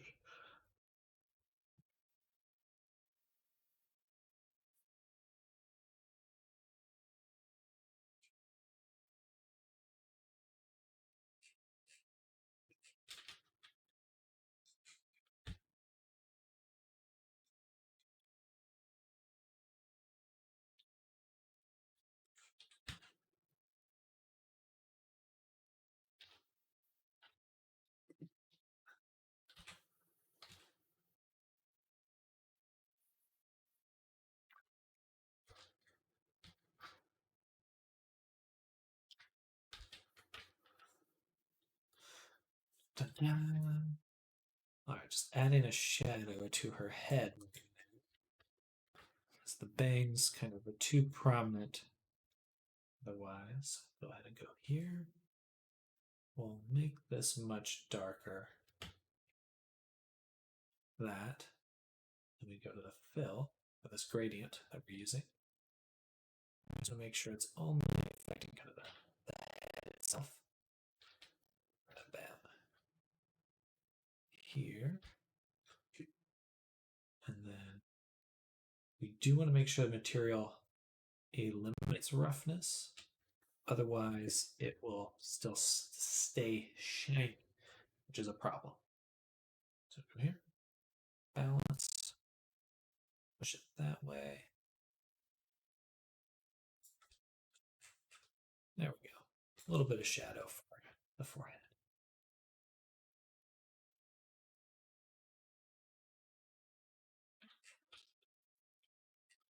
All right.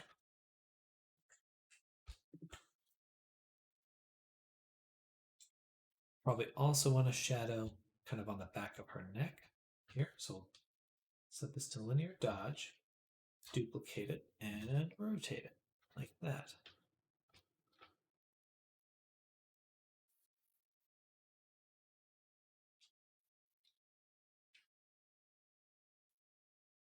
Something kind of like this.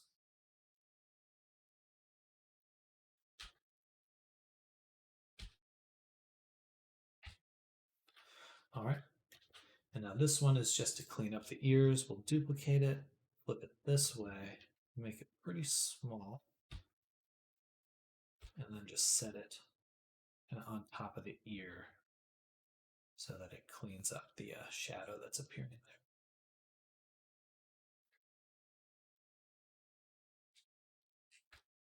So it is nice that the shadow did end up kind of in her ear like that.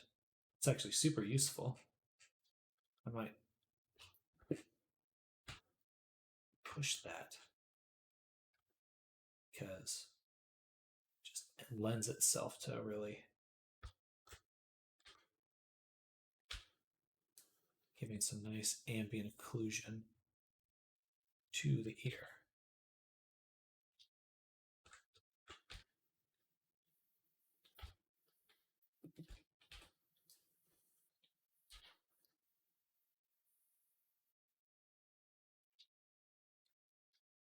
Nice.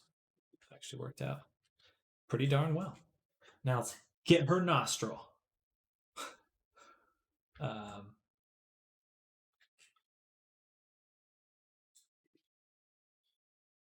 Shoe. Suppose we'll just do another gradient. Duplicate. This one will be rather small. Let's set it to linear dodge.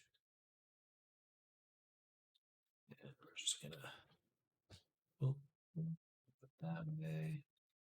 Scale it in. Scale it up.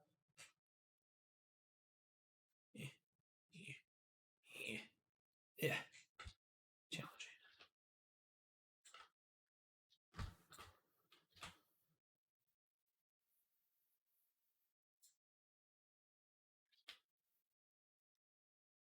Should be somewhere right around there. But inside the nose.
Nice.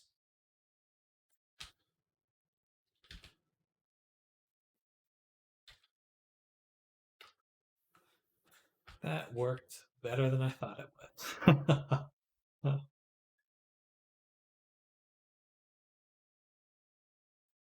Push it right there. We just need to do a little paint on the nose there. But dang, pretty effective. Having a nostril helps. Also, the skin on her face is too buffy. So right click. First, let's get the paint squared away.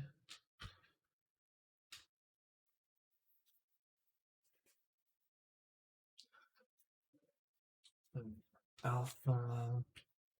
Wait. Oh.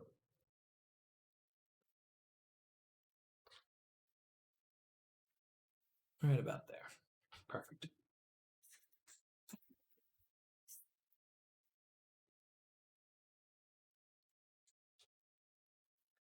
Maybe a little too strong.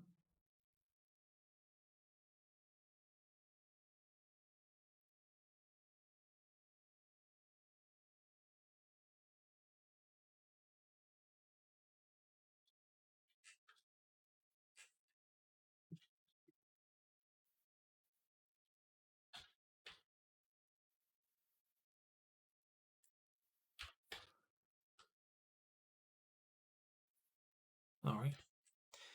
Now, we want a few more shadows in a few other places. So, boom, linear dodge, gradient. This one, no repeat, and this will be a UV projection. Oh, JK.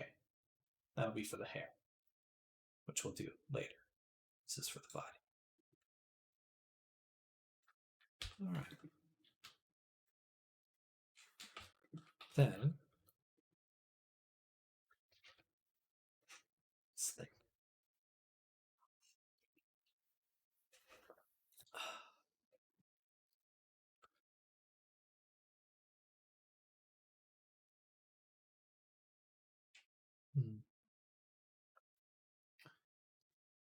I wonder if I can use that same method, the linear gradients, for like the eyeball. Or the, like if we do this here, kind of like this. I'm going to turn off contrast or lower it.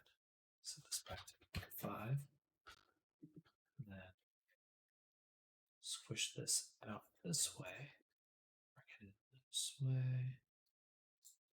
Move it back even more.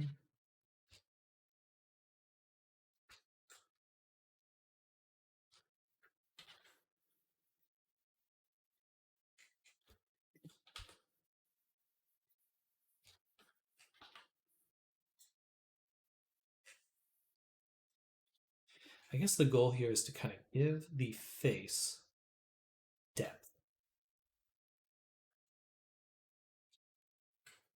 through a gradient filter. Because it should have a nice fall off when it's working properly.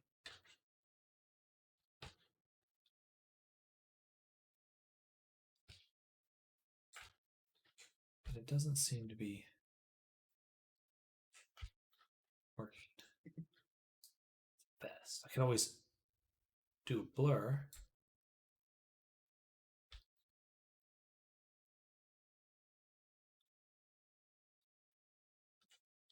But is this working the way I want it to? I really would love to just find a way to get the creases in the eye to look really good.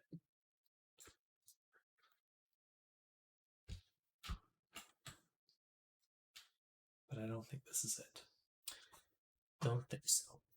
So we'll delete that.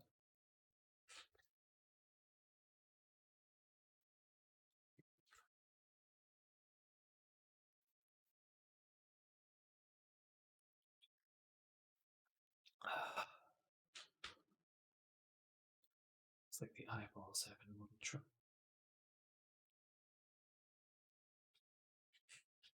It didn't look like that before. Looks great right there.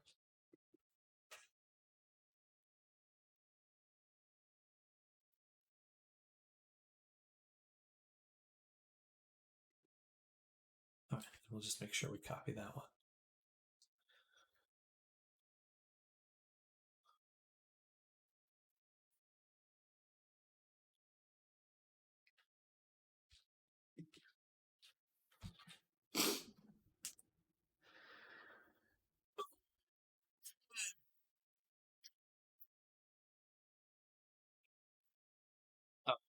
I'm gonna work on the hair really quickly. Just want to get the behind the head to be quite dark. I'll put this here. Call this hair shadow. We'll have to redo the hair fully. It's not quite what we want right now. Just gotta make it happen.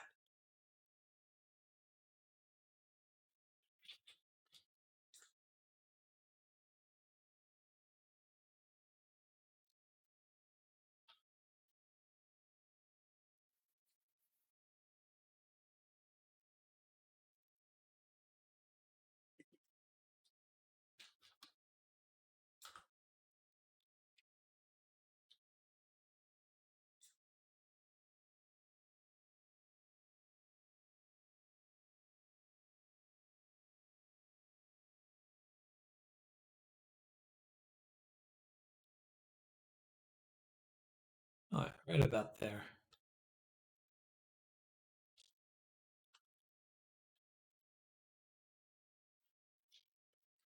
It does help to pop the head forward. But I don't think it's necessarily what we want. I'm going to delete that, add a fill again. This time this fill will be a gradient as well, but planar injection. Let's focus on just the hair right now. We'll shrink it, move it up, shrink it down, move it up. Right about there.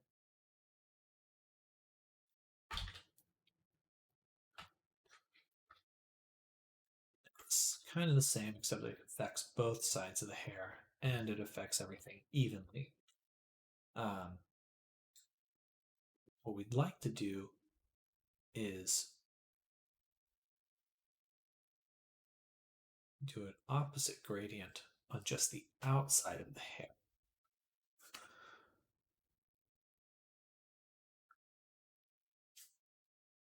So to do that,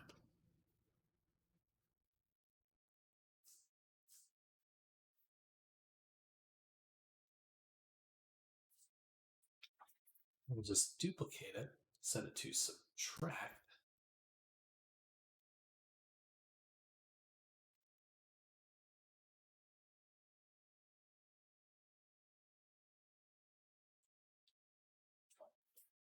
Subtract, so now just nothing's happening.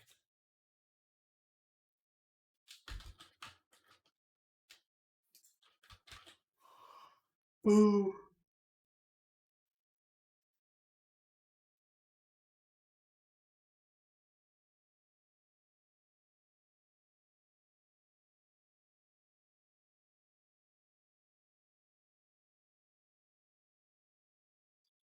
So this is hair shadow. We need another layer that's hair outside shadow.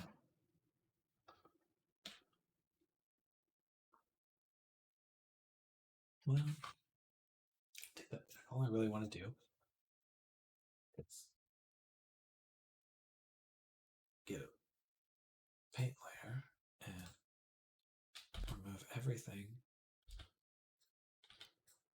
but the main hair, and then just blur it. I guess that's what I'm thinking. I should go buy that 3D blur tool. It's so useful.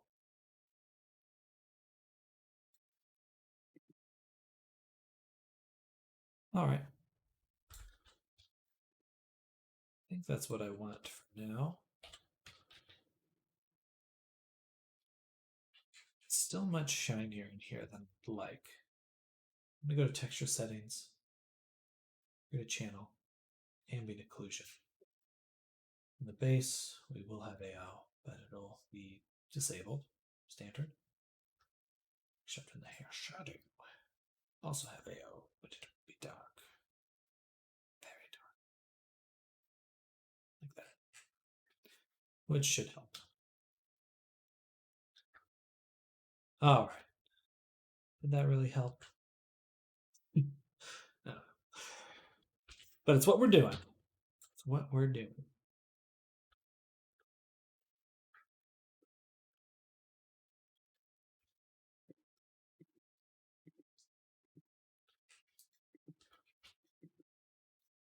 All right, 422. Let's get this character into Unity and start assembling some of the shaders.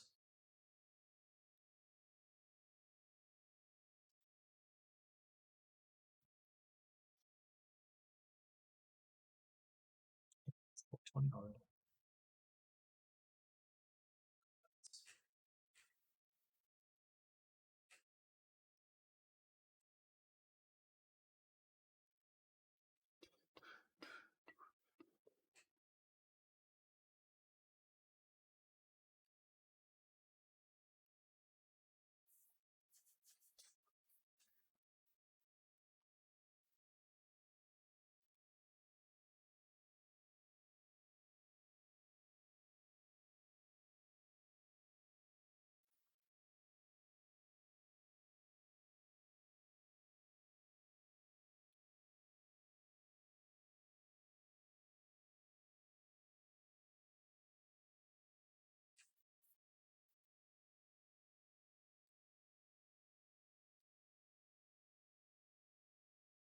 Just loading right now. It's just loading right now.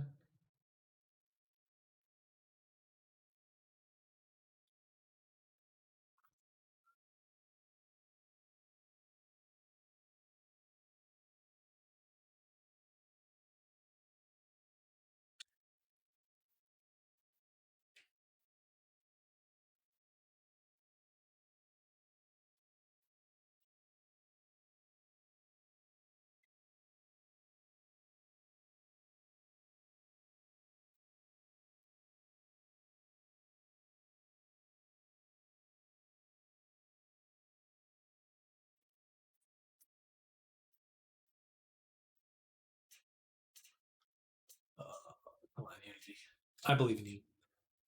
It's because actually I should set this to 2048 while doing that.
All right, so let's duplicate this template. And this will be Alma. Or do I make, I guess I could put it in the base models.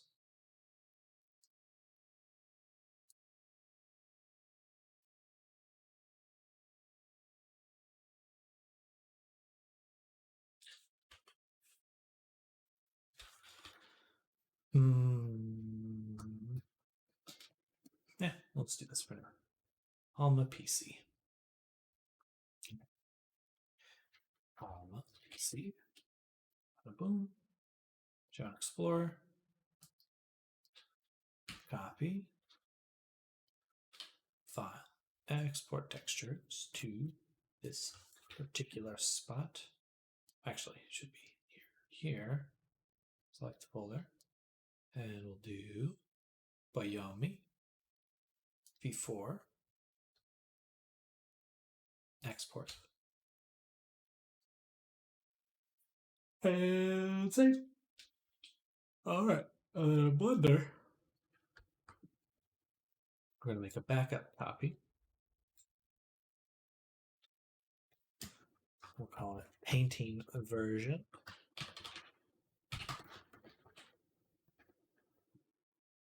Save copy.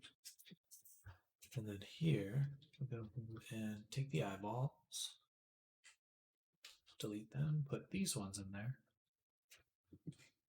You also go ahead and delete these. And then file, export FBX to that same location.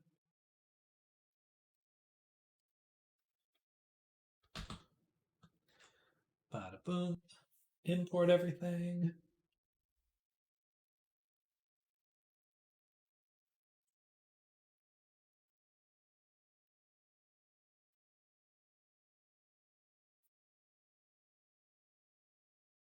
All right, there we go.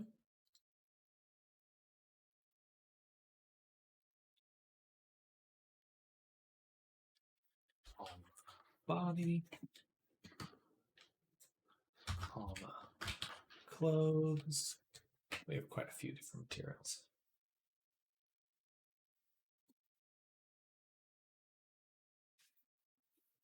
Now, before I get into that, let's actually go to the FBX model. Read write, are you? Import, rig, humanoid, animation none, materials, Y. So we have these materials. We'll make one for each. Or the other two. So body, clothes, hair, and eyes. Hair and eyes. Awesome. All of these we can now change to Koyami V8. Not all of them need to be the outline version, but so we're selecting for now. And then we assign them. Y.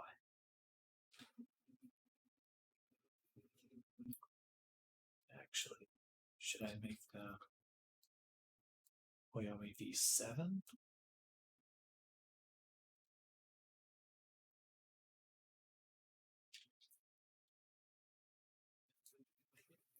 Probably. Is that one I can sell? You double check that. Really don't want to do too much work though. Let's redo it later.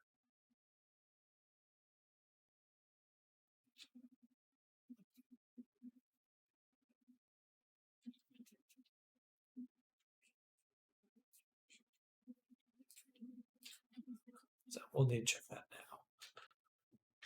But she's looking good. We can go ahead and start assigning some of these textures because the slots will be the same. So that's good. Boom.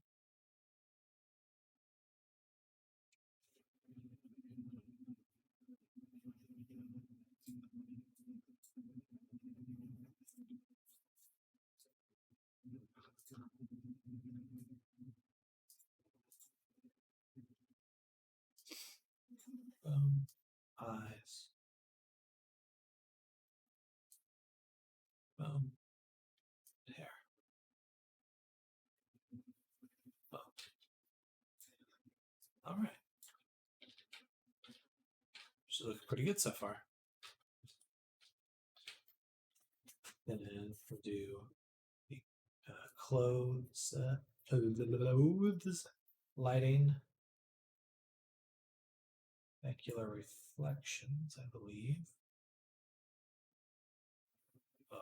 Okay.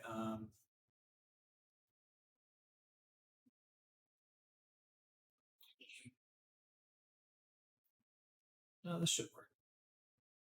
Let's move this. metallic. Oh.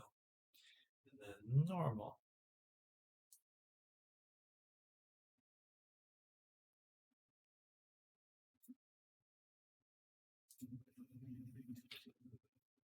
Oh yeah. Look at them details. So shiny. Not quite as shiny as I thought. Why would that? That's all the way up. It's not inverting it. That's the problem.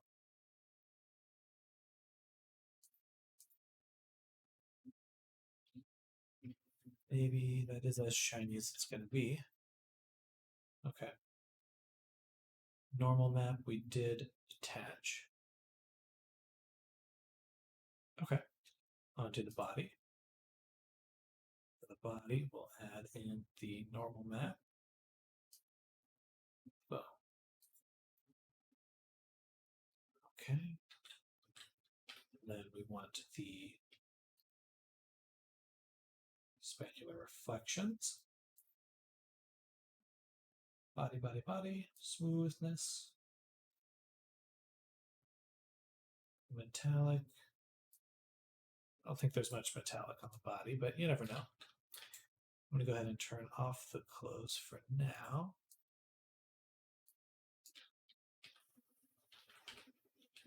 Okay. Seems to be working correctly.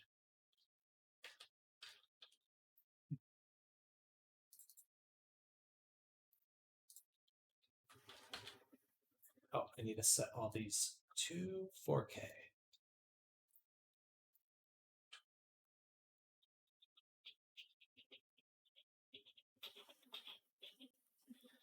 Bada boom. All right. Crisper. Crispier. You need to start merging some of these objects together in Blender. It's a little funny that not all of them turn off. That's okay.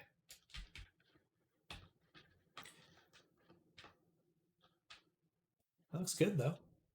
Glossy, shiny. We'll have to do another detailed pass for the painting, just for the face. That won't be too bad. Just the makeup, things like that.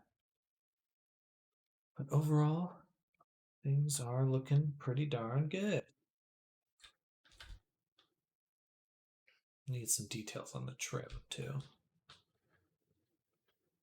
Probably make it all gold to match too. Okay. Now, do I want to give her an outline?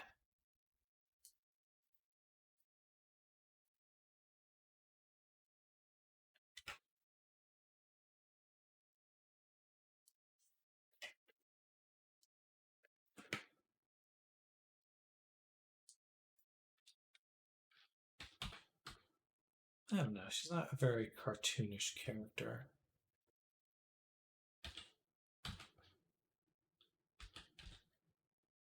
I think I'd rather go with. Do I even have it? What was it called? Silent. No. I think I'll grab Silence shaders because there's some really good ones there. Probably look a little bit better with the type of materials I have.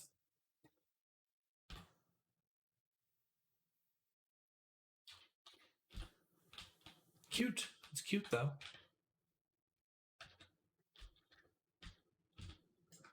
All right.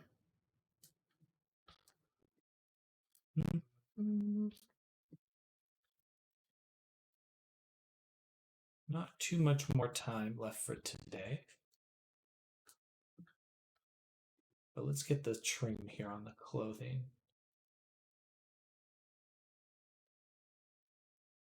I should probably close Unity or something. Or kind of maxing out my RAM and graphics card right now. Look at those. Look at the details there. That feels so good. Yeah. Tasty. Okay. Let's get that trim. Trim. Here. Add a template. So we trim header. Make it black. And then just add it in, something interesting, and move it around. Ah, not there. Not there. Here, fill. Fill.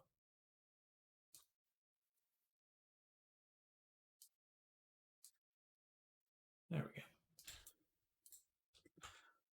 So we could do some sort of pattern like this. And then add some height. Push the height in. Maybe turn off the color. Or at least just lessen it. Like that or so. Just a little bit. Just a little bit. All right. That's fine with me.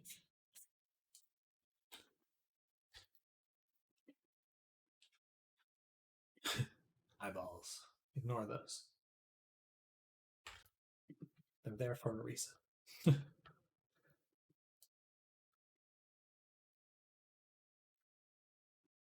The trim's also here.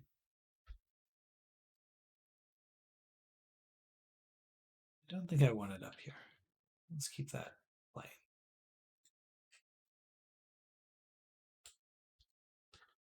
Yeah. Yeah. All right.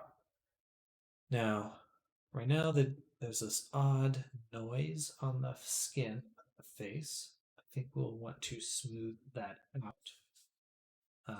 So let's make a folder just for our face. And we'll start working on the makeup. I don't think I'll be able to do all of the makeup in this one. We'll probably need to make another set of UV maps and go from there. But this should work for now. Height, replace. And then we'll just paint here to smooth it out.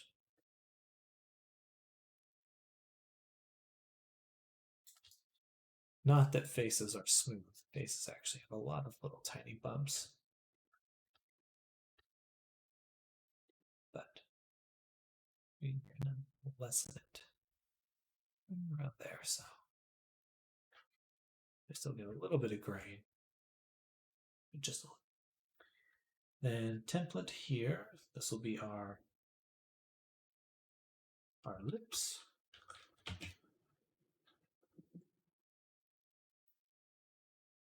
And let's make them a bright red for now, so we can visualize it nicely. We add a paint, then we select the lips here. This.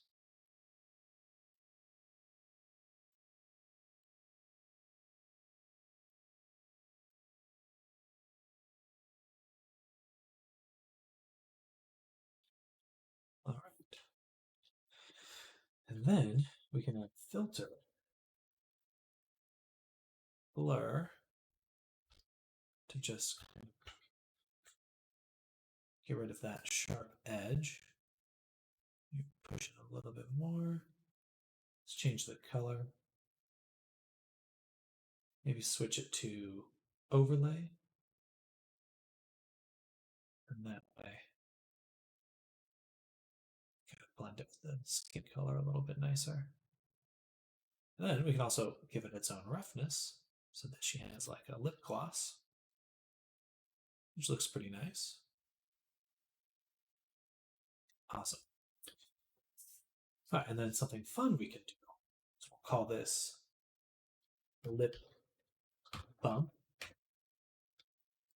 We're going to create the little ridges that have on your lips. Do that right here with a anastrophic texture, which looks a little odd right now, but will look nicer in a moment. Once we center this on the lips. Whoa. It's kind of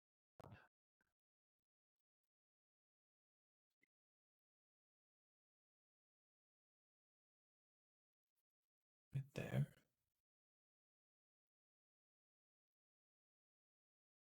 So right now it's a spiral, which is odd, clearly. But we can make it not a spiral, changing the angle here. Maybe we'll want just a bit of angle.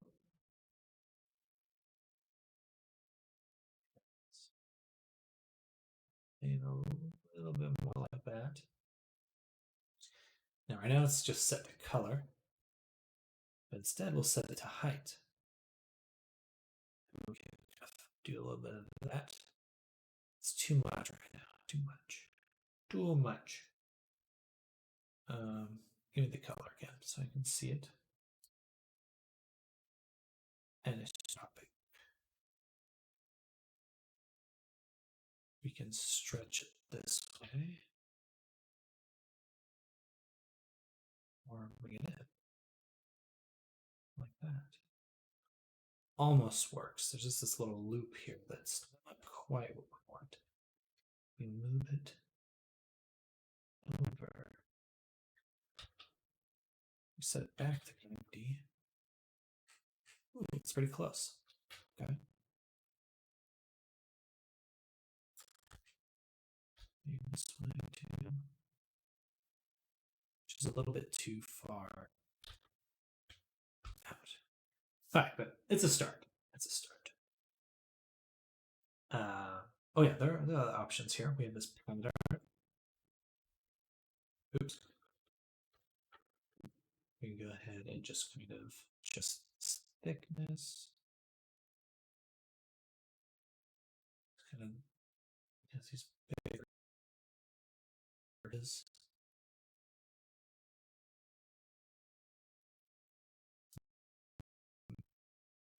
Like that we have.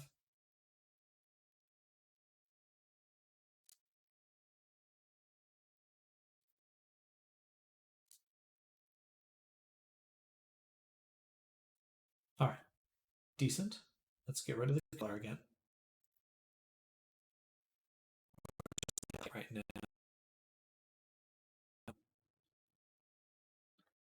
So we do something kind of like that, and then we'll add a blur.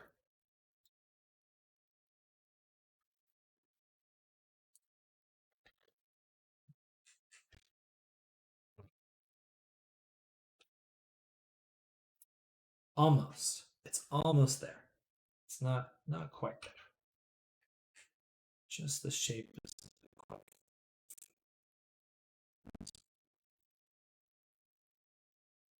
But we can actually swap this for another type of anisotropic.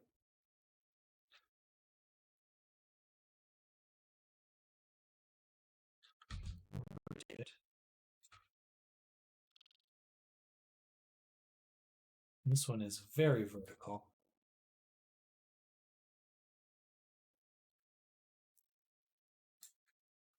That looks pretty nice.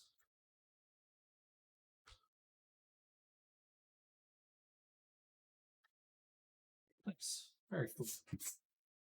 I like that. Now, most lips have like a little bit of like a gradient. So starting from the inside of the mouth, it's darker, it gets lighter towards the outside. So we're going to try to create that now. Hello, Olaf Meester. Welcome. Welcome to the stream. We're working on painting this character. This is a VR chat avatar I'm working on. Most of her done so far. We're just kind of working on the face at the moment. We even gave her some underwear. Came out pretty well. like nylon leggings. Yeah, we're getting there. We're getting there. But for now, the face. Actually, for the lip bump, I won't put the color back on, but set it to multiply. So we get a little bit of, a lot, but a little. Perfect. I wish I could distort it or pinch it a little bit. Might be a way to do that. But I can't think of it right now.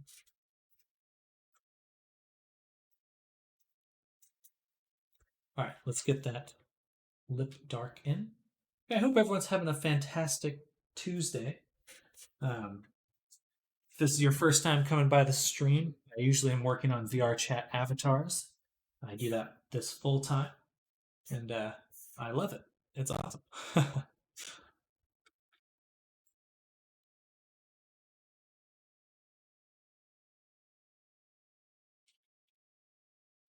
Call this lip gradient.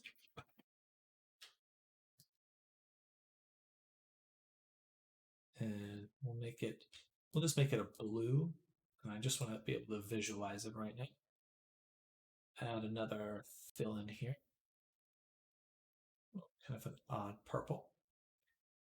But in this fill, we'll create a gradient, just as we have before. Maybe we should do a squeeze. This. So very soft. Now repeat. Right now, it.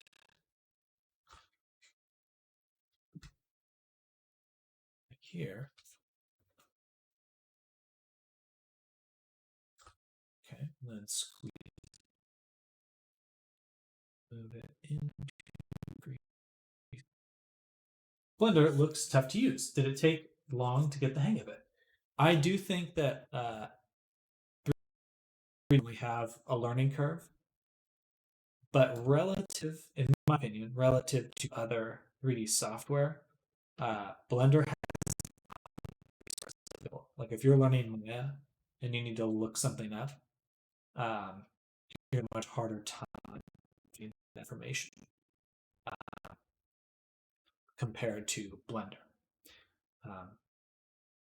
So in some ways it's hard, but anytime you're like getting into it, it's just it's not intuitive in the sense that it's not how you would manipulate things in real life. You kind of have to learn the system to do it.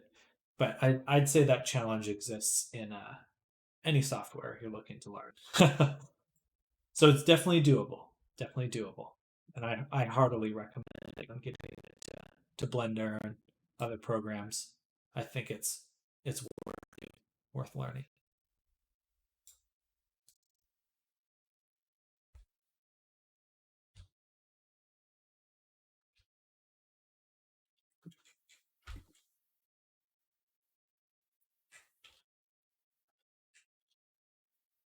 All right. So now we've got a nice gradient on the lips. We're actually going to change the roughness too.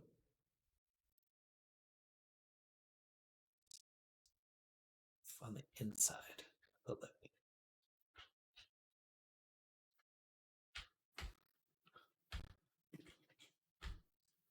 Nice.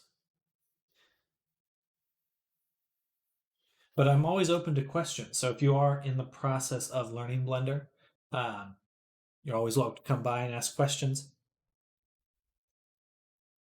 I love sharing what I've learned with people, so definitely not afraid to assist with things.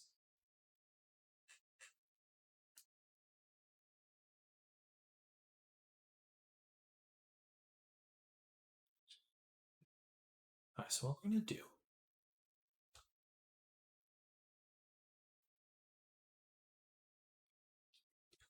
Just going to take 2 lip bumps. So this will be lip bump bottom.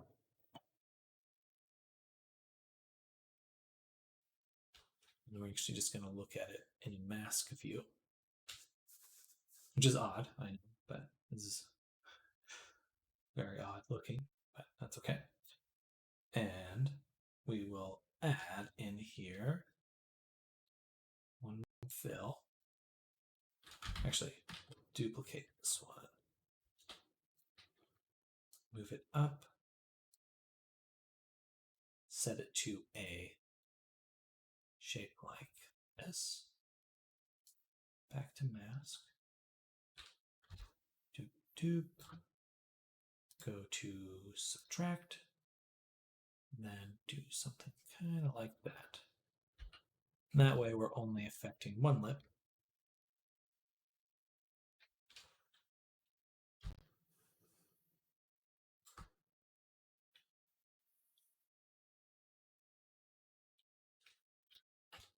In this case, just the bottom, which lets us rotate.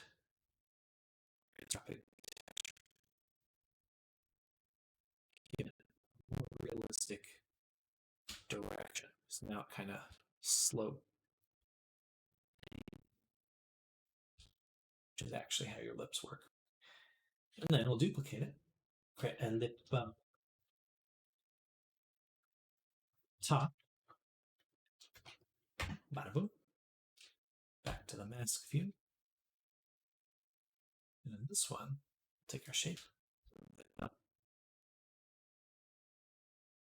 take our anisotropic, and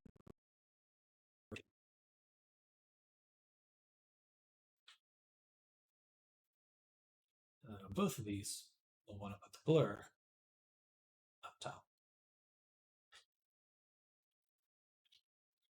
All right, that looks a lot better.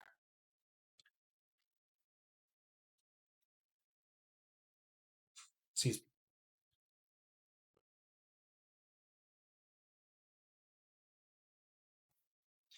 It does go a little bit farther than I think it should. Perhaps. Perhaps.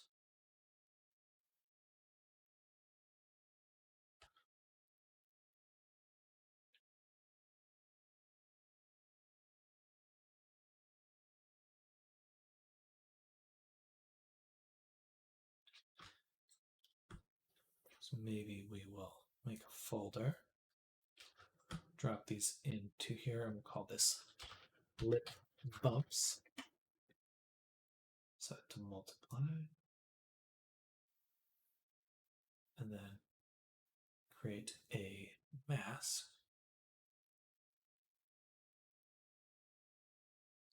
Black mask.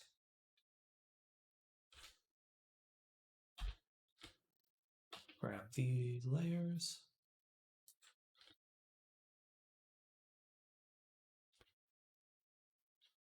Two, three. Bada boom.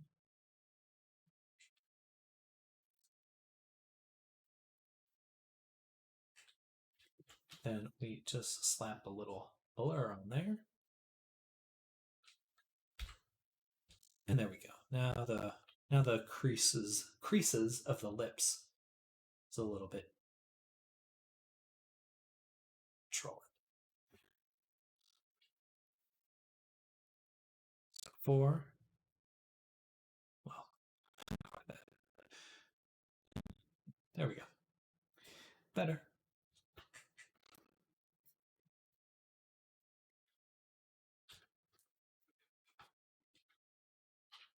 All right, now let's add some eyeshadow to our character.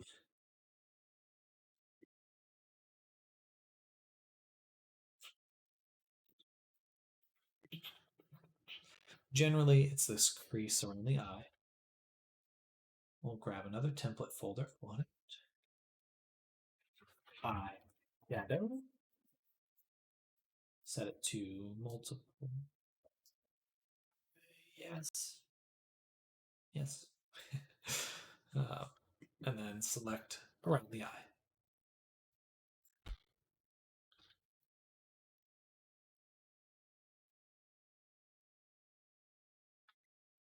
I may also switch this to a fill layer rather than a hand painting it. It's always nice to have like a shape instead of a painting. This program is pretty good about giving you kind of procedural options. Procedural. So now we'll do that. Just color, black. Perfect. We're done. Just kidding. And then we'll do a filter. Filter will have a blur. I'm gonna tweak the intensity there. Oh yeah, just a little eyeshadow goes such a long way. My goodness.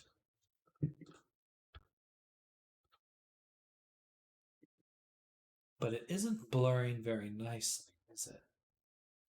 Let's make sure that this is set to UV Space Neighbor.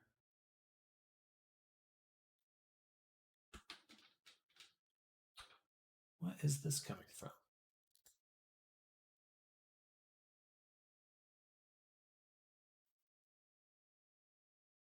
Oh, okay.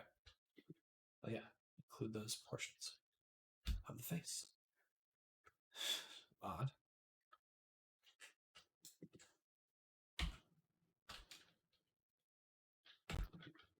Hey, well, that's a good start.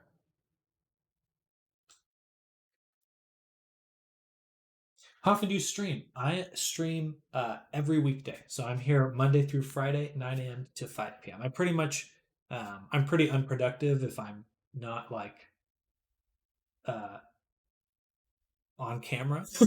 So I try to stream to stay productive. But yeah, so I'm here all the time. You're always welcome. Anyone's welcome. Come by, hang out with me. Uh, I love being able to share what I do with people. So it's kind of the best. Oh, thank you so much. That is Olaf Meester. Thank you for the follow, Olaf. Welcome to the stream. Yeah, I'm around all the time, so anytime you want to be here, I'll be here. Except for weekends. Darken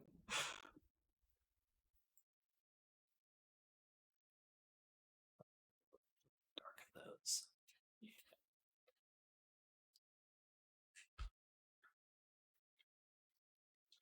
Nice. She looks so much better already. I probably should have done the face first, because, or at least the eyes. It really does help to have that done first. Kind of draws your eyes in.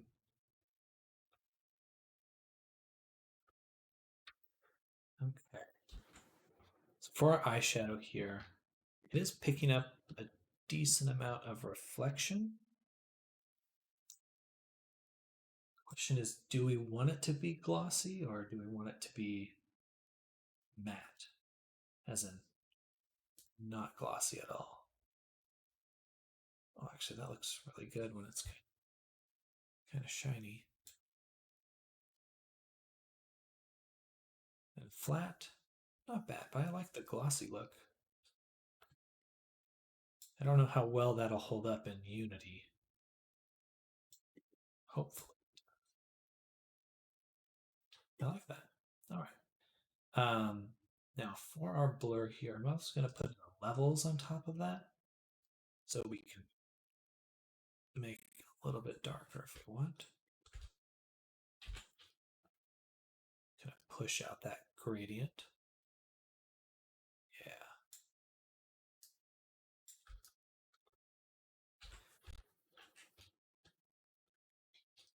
Yeah, with that glossiness, that looks uber good. Me gusta.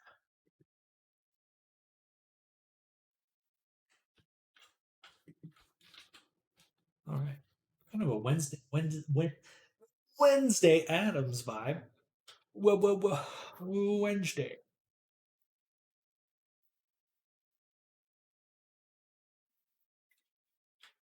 I like that. All right. Now the face, if we go to the color view, it's very flat. Usually there's a little bit of color in the cheeks and the nose. So we're just going to add some soft pink in color, like a blush, basically. And then maybe a shadow under the jaw to help pop the face. But she's looking good. All right. So that's the best way to do this. First, make a filter. We'll put this below the eyeshadow. We'll call this blush. Make it bright red to start with. And then I think we'll just paint it manually for now. I'm going to turn down the opacity. Just kind of softly put it in, especially on the nose. Then on top of this, we'll just put a filter blur because I'm lazy and this is easy.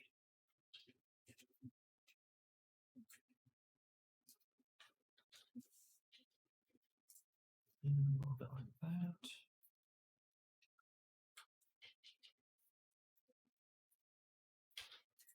Don't want her nose to be too bright red, but should have a bit of color.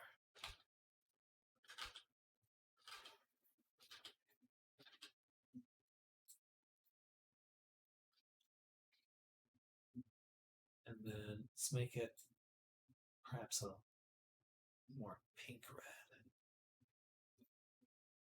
All right. It's not even really going to show up this view. Very faintly, but should help give some quality color to it.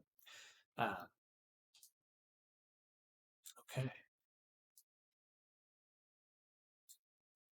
Now, next, for the eyeshadow, I'd like to have a sharper line here on the inside, this little crease. So back to the eyeshadow. We already did the levels, so what would be the best way?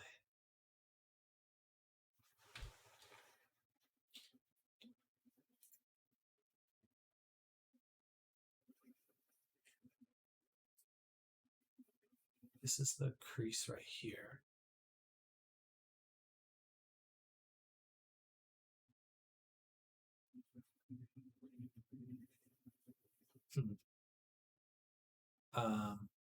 You know, it may be easier to just make another layer for this. So we'll do this. We'll call this eyeshadow crease.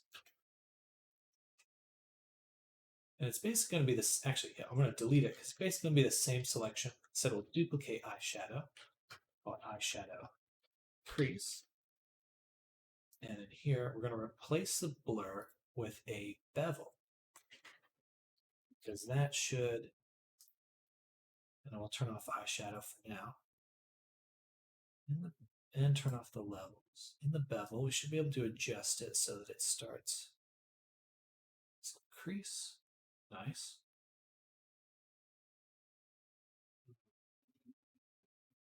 Let's create an anchor point. Put it right there. A fill. Grab that same anchor point we just made. Set it to inverse subtract. Yes, because now it starts there. That way we can adjust the bevel. Get a nice kind of punchy gradient. And then we'll add another fill, also set to subtract. Bye, Sam. Good luck with the rest of the stream. Thank you so much, Olaf. Thank you for coming by and looking forward to seeing you soon. I hope you have a great rest of your Tuesday.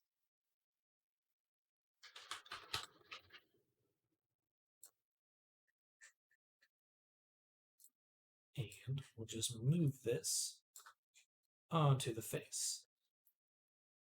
Around here. So basically, we're just looking to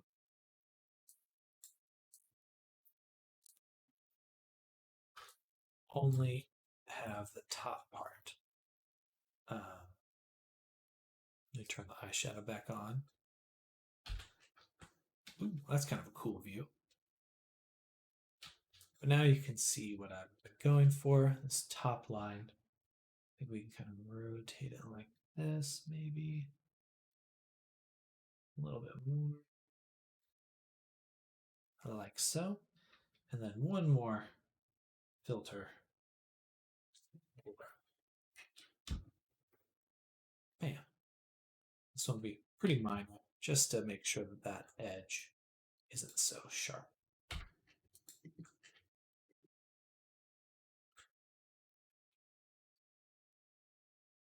And I shouldn't have turned that wireframe off earlier. Cool. I'm going to adjust that gradient. I might even make another gradient. Yeah. Duplicate that one.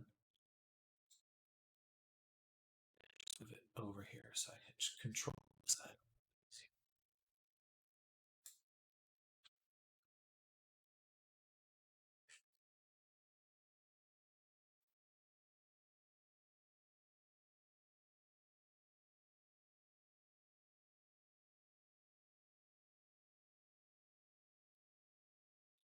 Nice.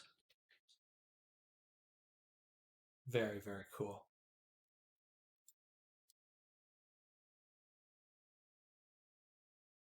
All right.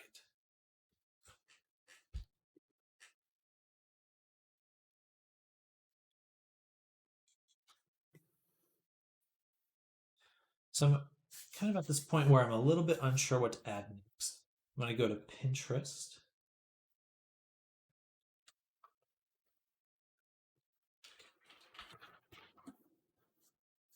And look up dolls.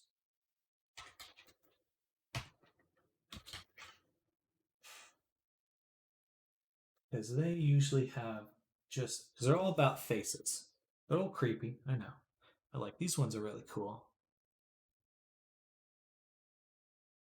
But the eyelashes, if we can get more of a cooler eyelash, I think that'll really help sell the character. I might actually redo my eyelashes because right now they're just this solid chunk. If we could do something with like a little bit of character, thinner strands, probably a texture, I think that'd look amazing. But awesome, she's looking good. Muy bueno.